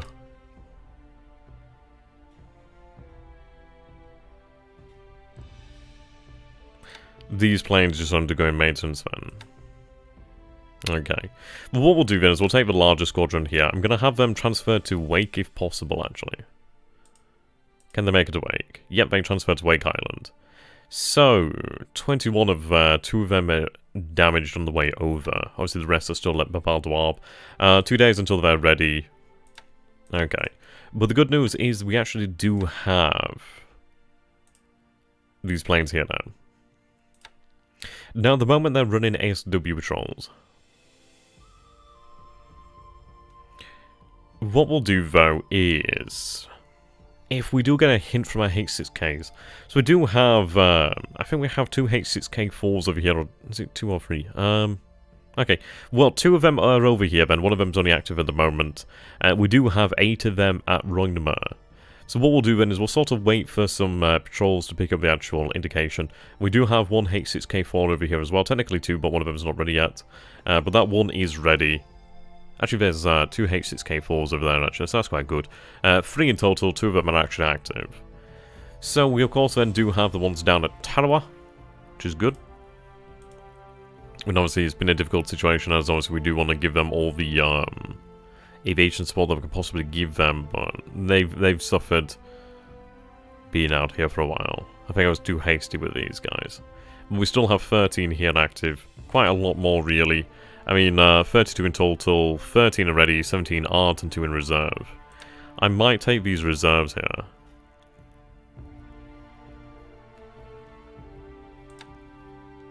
Possibly, but it's not a bad idea. They could actually be pushed into action. Like, at the moment, they're transporting supplies to Baker Island, but I'm going to stop that. So, run additional search.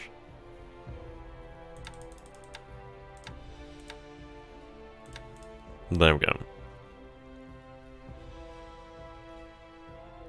So we do have 3 bases from which we are, well, technically 4 bases from which we are running actual patrols.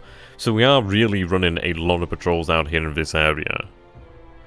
What we will do, though, we also do have these AMCs that are actually on their way over to Wake at the moment. I think it's probably a good idea to have them head to Wake. Now, the interesting question is, can these guys actually be armed with torpedoes? So they can't be armed with torpedoes, but that is because, well, they actually are assigned to the 24th Air Flotilla. It might be, maybe next turn they could be assigned with torpedoes, but then again, they're not on the right mission for torpedoes anyway, aren't they? Okay, they can't use torpedoes. Maybe next turn. Okay, but we are going to run ASW over here. But then again, is he even going to be active over here? We'll run ASW for the time being until we actually pick up anything worth changing our minds over. But if necessary, we can always have these bombers transferred from Wake down here to the Marsh Islands. What we're doing for the most part is sort of gearing up. We are trying to brush fighters over here as well, which is going to be rather important. But for the main... yeah, the main thing here is if, and I mean if, American carriers do come to the Marsh Islands, we are not going to Senki to Butai. We're not going to Senki to Butai. I think that would be the worst thing we could do, really. Well, not really the worst thing, but I think it would be utterly useless to send Kidobutai to the Marsh Islands, due to the fact that all that fuel would be wasted in the time between, and obviously an American task force would be able to pull out at the first sign of Kidobutai leaving the southern area. So I think, for the most part, what we have to do here is really just accept that there is probably going to be some pain here at the Marsh Islands if he does come a-knocking. But there's always that chance that we could actually score a retaliatory hit on one of his carriers with our actual forces. But I won't fly them into battle, so I won't send the bombers at his carriers, unless they are supported by fighter cover. Otherwise, they'd be annihilated. They could still get through, but we do have vastly higher chances of scoring hits if our bombers are supported. It's a big thing. Okay. I just want to double check something as well. We are, for the most part, done with the turn. There's not a huge amount left to do. So they're headed to Roidmar. You're heading down there to the south. You don't actually have a destination. Okay, so we also do need to give you a destination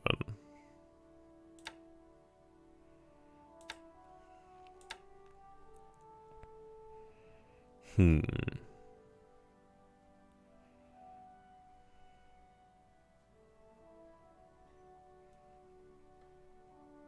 It might be worthwhile heading to Tarawa. Let's see, what do we actually have in this force then? So in this force we do have the 2 destroyer tenders, we also have Yondo, and the tanker here. So that's going to slow the speed down, but this is not a very fast task force anyhow. Now, I'm going to have them head south because obviously they do have fuel to reach that area.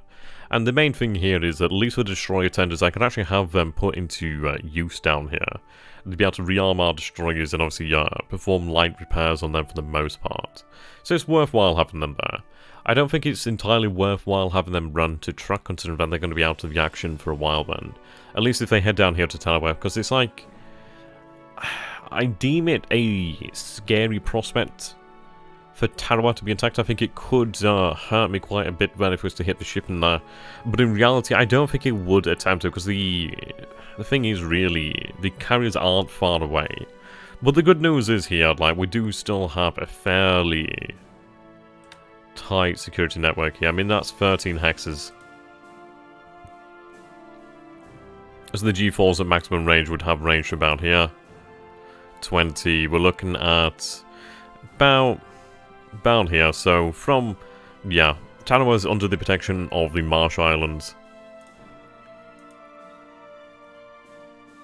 I mean, Wake is as well, which is quite nice.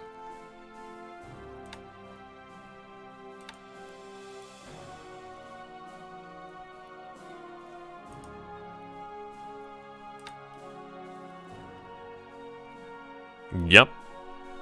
Trying to get the turn done today. We're really not far off now. Though what I'm going to do here is I'm going to take this unit of bombers and divide it.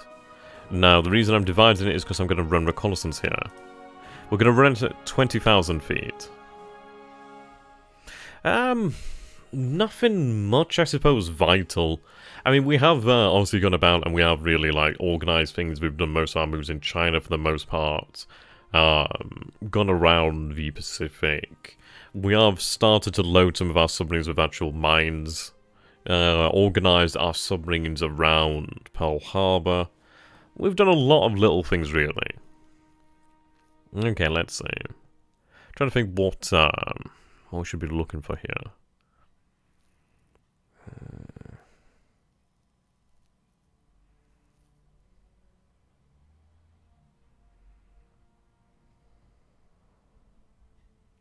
We'll run reconnaissance then over the main bases, so Davao.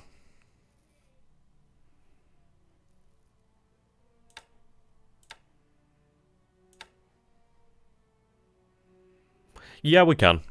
I think we are attempting to do so. It's just going to take a while, as obviously we need a lot of engineers. But it will be done in the future.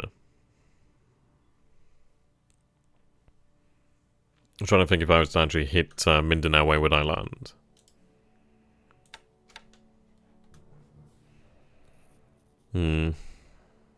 Rough terrain, jungle. Jungle rough, oof. That one is clear, though. So I'd say probably here, maybe.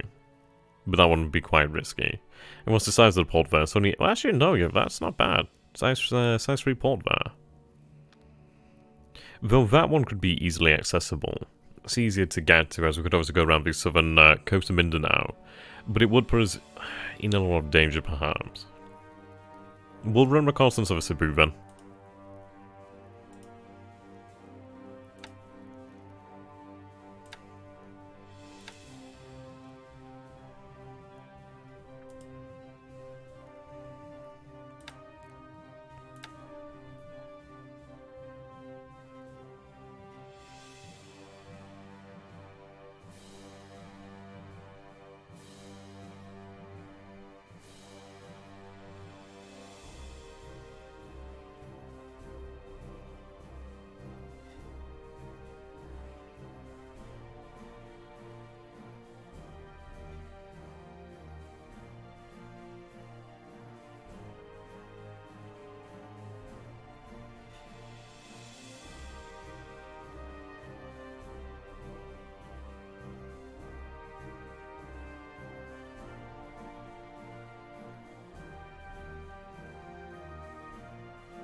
It's out of range.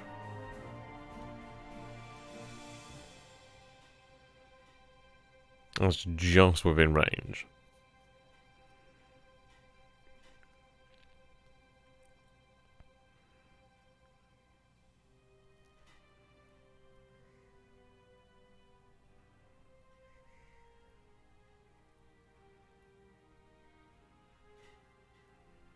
At least there's a source of oil over here.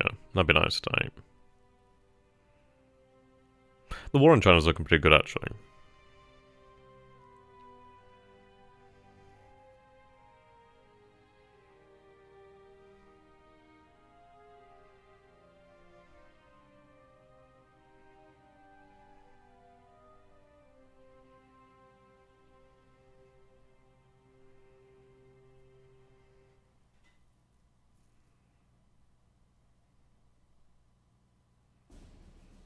I'll run reconnaissance over here then as well. We'll obviously change it up each turn, really, just to give us a better idea of what we're dealing with.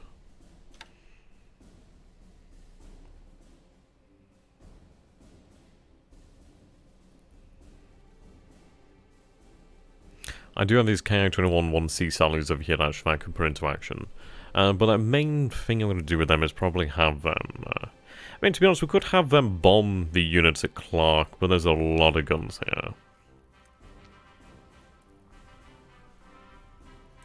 I do feel bad for the 16th Division. I know it's going to hurt them.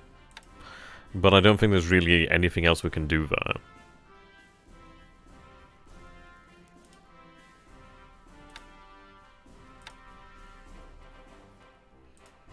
I'm hoping that tomorrow we will be here.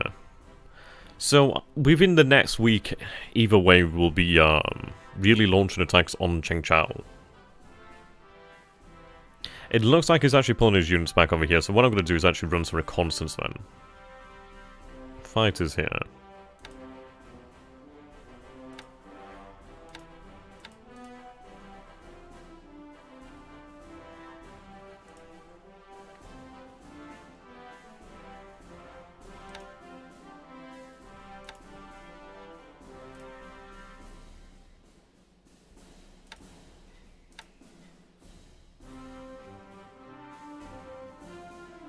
A lot of men here.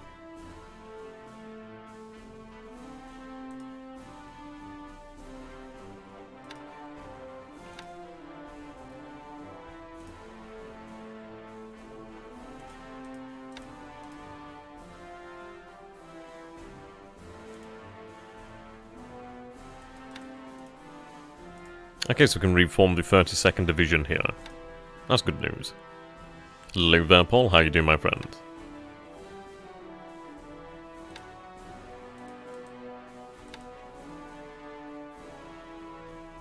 Odd.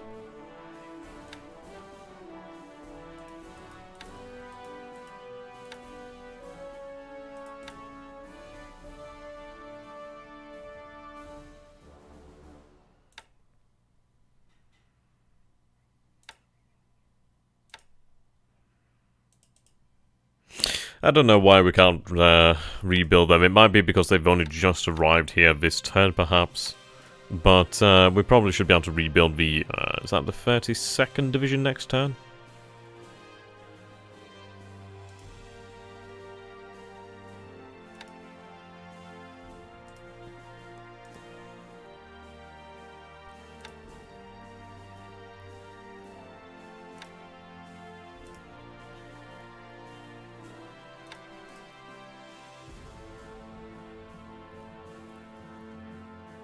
Okay.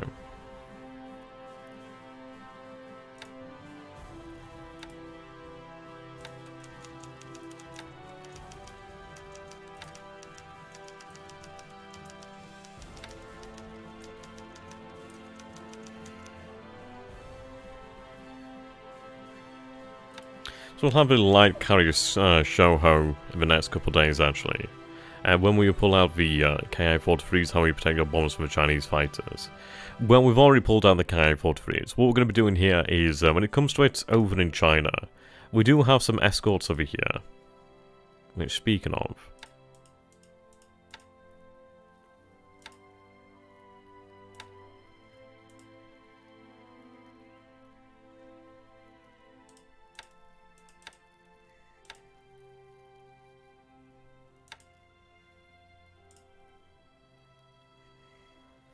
Yes.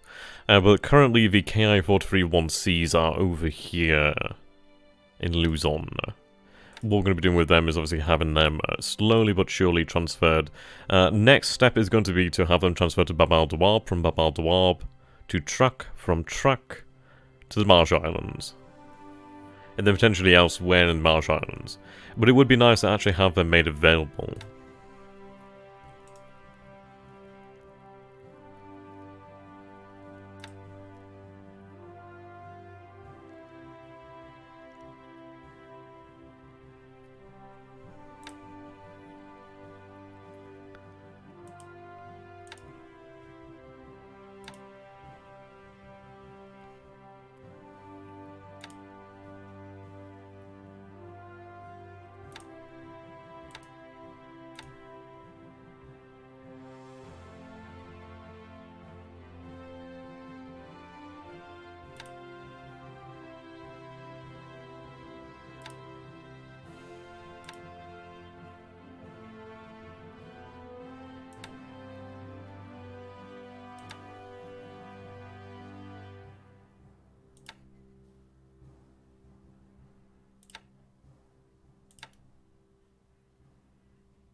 I'm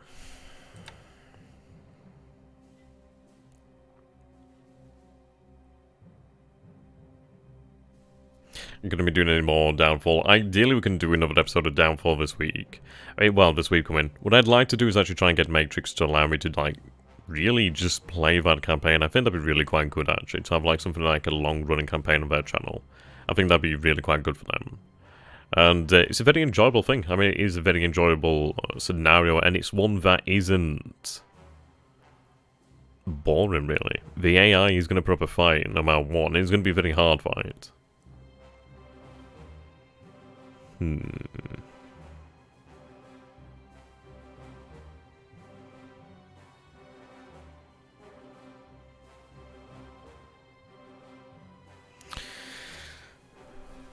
I'm half tempted to actually send these zeros out on sweep missions, actually. I think we will. I'm going to have them sweep the airfield here at Medan.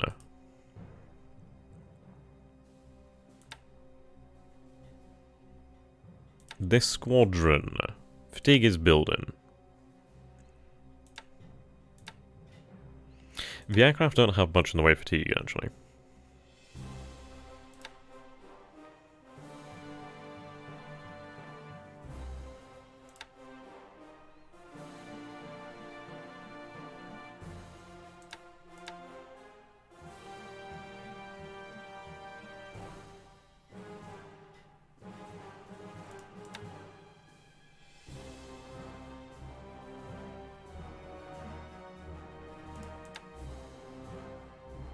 Hmm.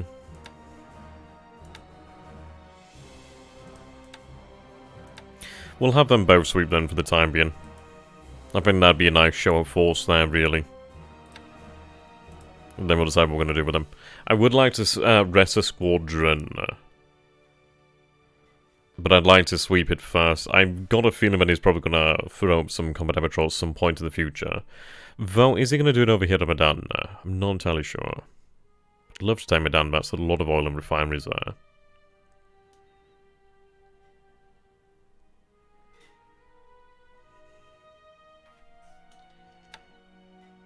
Right, we are covering that area.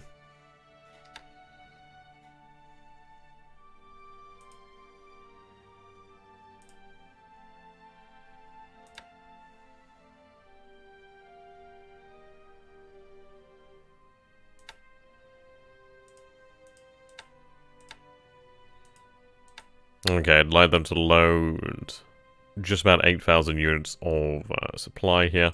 Have that supply loaded, and then I'm going to have that sent into Hong Kong, and then obviously into Canton. I could obviously have it sent into Canton directly, but we'll see. You're heading over there to Tokyo. Loading. And loading here as well.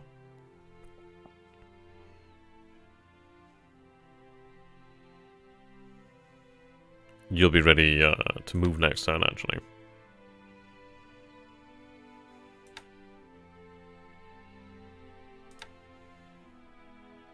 Actually, have these head to Cow.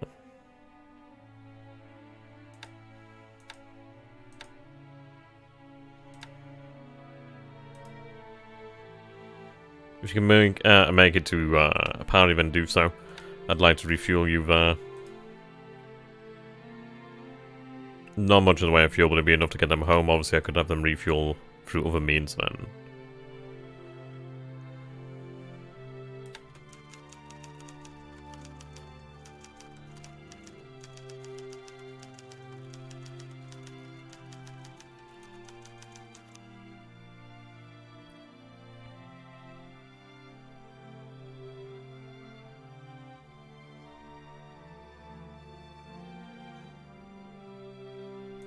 Okay. These men are ready to go. It's just where?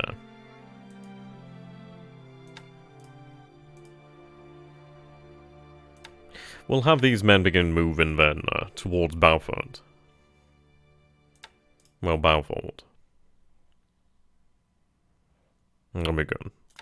Okay, so I think with that, barring these guys here, we are pretty much done with the turn. I'm going to have you head down to Christmas Island. We did see some activity down that way. So I'd like to go and check that out.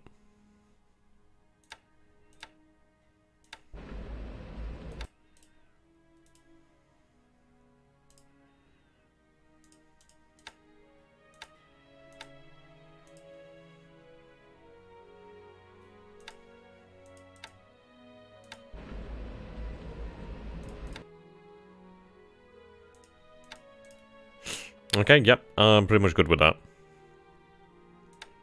We'll seek about, I mean, to be honest, what I could potentially do here then is have the, like, H6K 4Ls, the actual transpond variants, move down from Roignamer to potentially even down here to Funafuti, and maybe have them transfer the actual engineers there from Funafuti to survive via just their own cargo hold, really. So that could be quite nice. And then at least at Survive, we'd actually have an option to run some float planes if we wanted to do so. I mean, I do need to take Pigo in the future. It would be nice to actually take that island and deny it to him. I'll obviously have to find out some information, but it would be very good to actually have some engineers at Survive. We'll see what we can do, really. We do have a lot of assets moving to the area. There's a great deal of work to come in the actual few turns now. But yep, this is going to be a very exciting time. But I'd say with that, we are, for the most part, done. I'm going to have you go and patrol around the Horn Strait, actually, considering that I don't have anything there at the moment. You don't have that fuel to do so. That's the issue, I don't really have that fuel.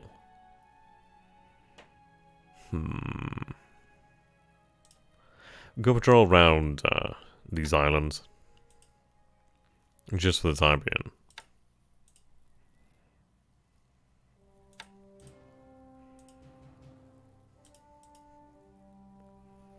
Yeah, they are really lacking on that fuel. Fuel's obviously a major issue, but we are stepping up our efforts.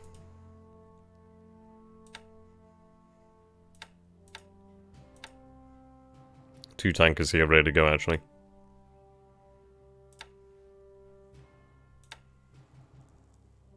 Issue is I only have 2 patrol boats to really defend them. They are quite fast, aren't they?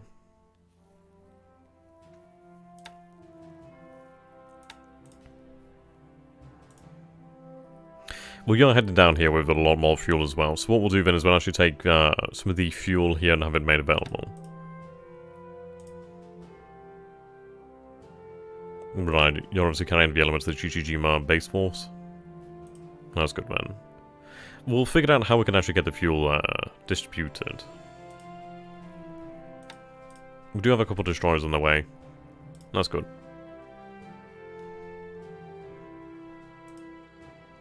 You're heading back to Japan. Now, I do have this force actually setting out.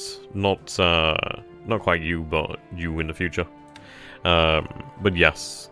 This small task force, so 4 destroyers, the Kiso, like cruiser, Mizuo, seaplane carrier, then 3 oilers. They're going to be heading down south as well, but that's going to be good. Obviously, they'll be bringing quite a lot of versatility to the area.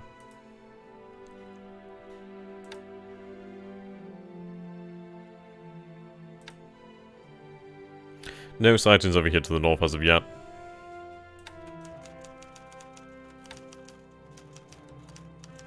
Two days until we receive a new engineer unit.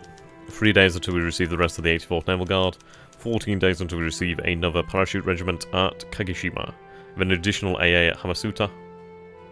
Yeah, and so on and so forth. These SNLF will be arriving at Saipan, so that's quite good. We'll have another unit arrive at Track, very good. Babaldawab, Yokohama, Yokosuka, Tokyo, Hiroshima.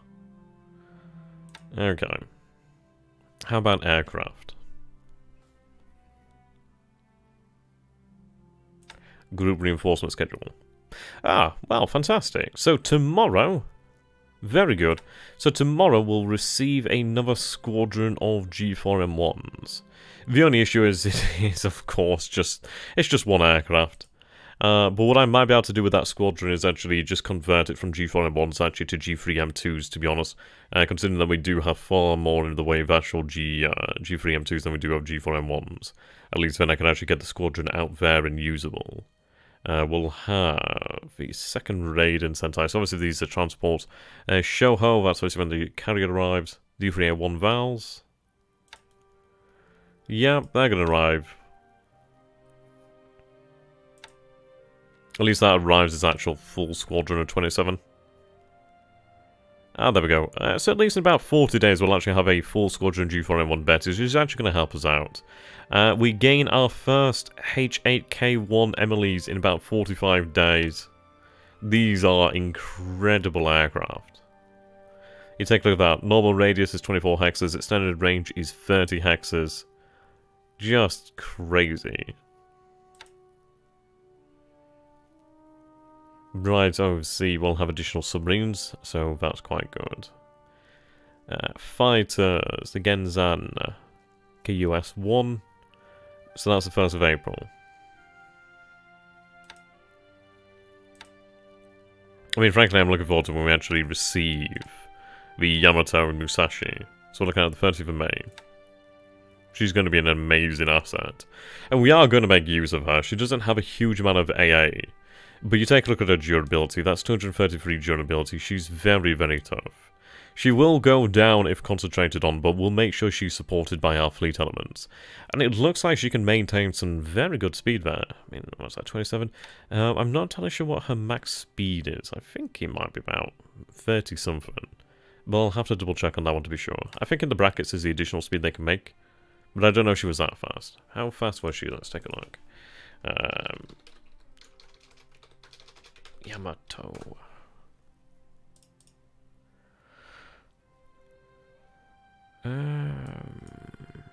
27 knots, supposedly. 27 knots or 31 miles per hour, which is not bad, actually. I mean, that's not a bad speed. She's not quite fast enough to keep up with the actual fleet carriers as such, but we'll probably have her run with the fleet carriers, actually, as a rather nasty escort there, really. It would be quite good to actually put her guns into effect as well. You can see the amount of penetration them is insane. They're incredibly well armoured as well, 640mm of armour there. Let's, well, I assume it's 640mm of armour is what it means. But if we take a look then, so if we go to our database, is it going to be technically under artillery, perhaps? Yeah, there we go. So we can see here that she has the most dangerous guns in the game there. Looks like they sort of lack on the armor piercing. Unless that's like a later version of her gun, I'm not entirely sure. Yeah, it looks like it. That might be like a later version, perhaps? Or is that like... I'm not entirely sure what that one is. But it looks like the same gun of the Yamato. We'll double check on that.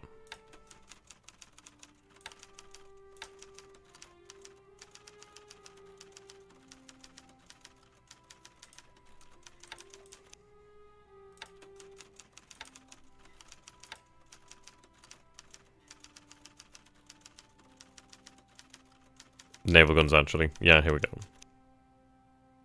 Right, there we go. I think that might be like a ground-based gun there, perhaps. But as we can see here, then 45 T94. Looking at 850 penetration, 3,219 effect at 46,000 yards. Range fire is only 2. But that'll hurt. If we take that into consideration, that effect then. Aircraft weapons, artillery. Yeah, okay. So you can see here that in terms of actual effect, I mean, these are actually naval guns. These are army weapons, okay. So we can see here that it is just massive. There we go. And same with the most part, then we are pretty much good to go here. So, let's end the turn then, ladies and gentlemen. Let's see.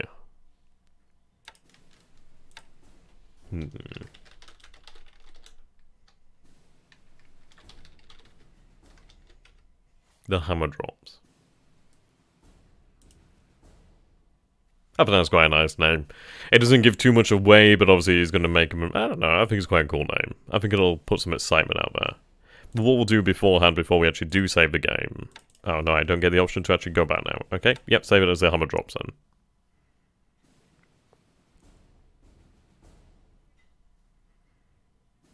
So it will be very interesting to see how Operation MO goes in the future, or basically Operation Stop goes in this timeline. Will be intriguing. But there we go, ladies and gentlemen. That is the turn finished, and I shall be submitting it in just a few moments here. So I'd like to say thank you so very much for watching, ladies and gentlemen. I do hope that you have greatly enjoyed this. And if you have, please do consider supporting myself and the channel through a variety of means, such as PayPal, Patreon, or even Super Chats. It does make a big old difference. But at the end of the day, if you can't, don't feel bad. We've all agreed to the end of the day, haven't we? So, goodbye for now, ladies and gentlemen. Looking forward to seeing you in the next spicy episode.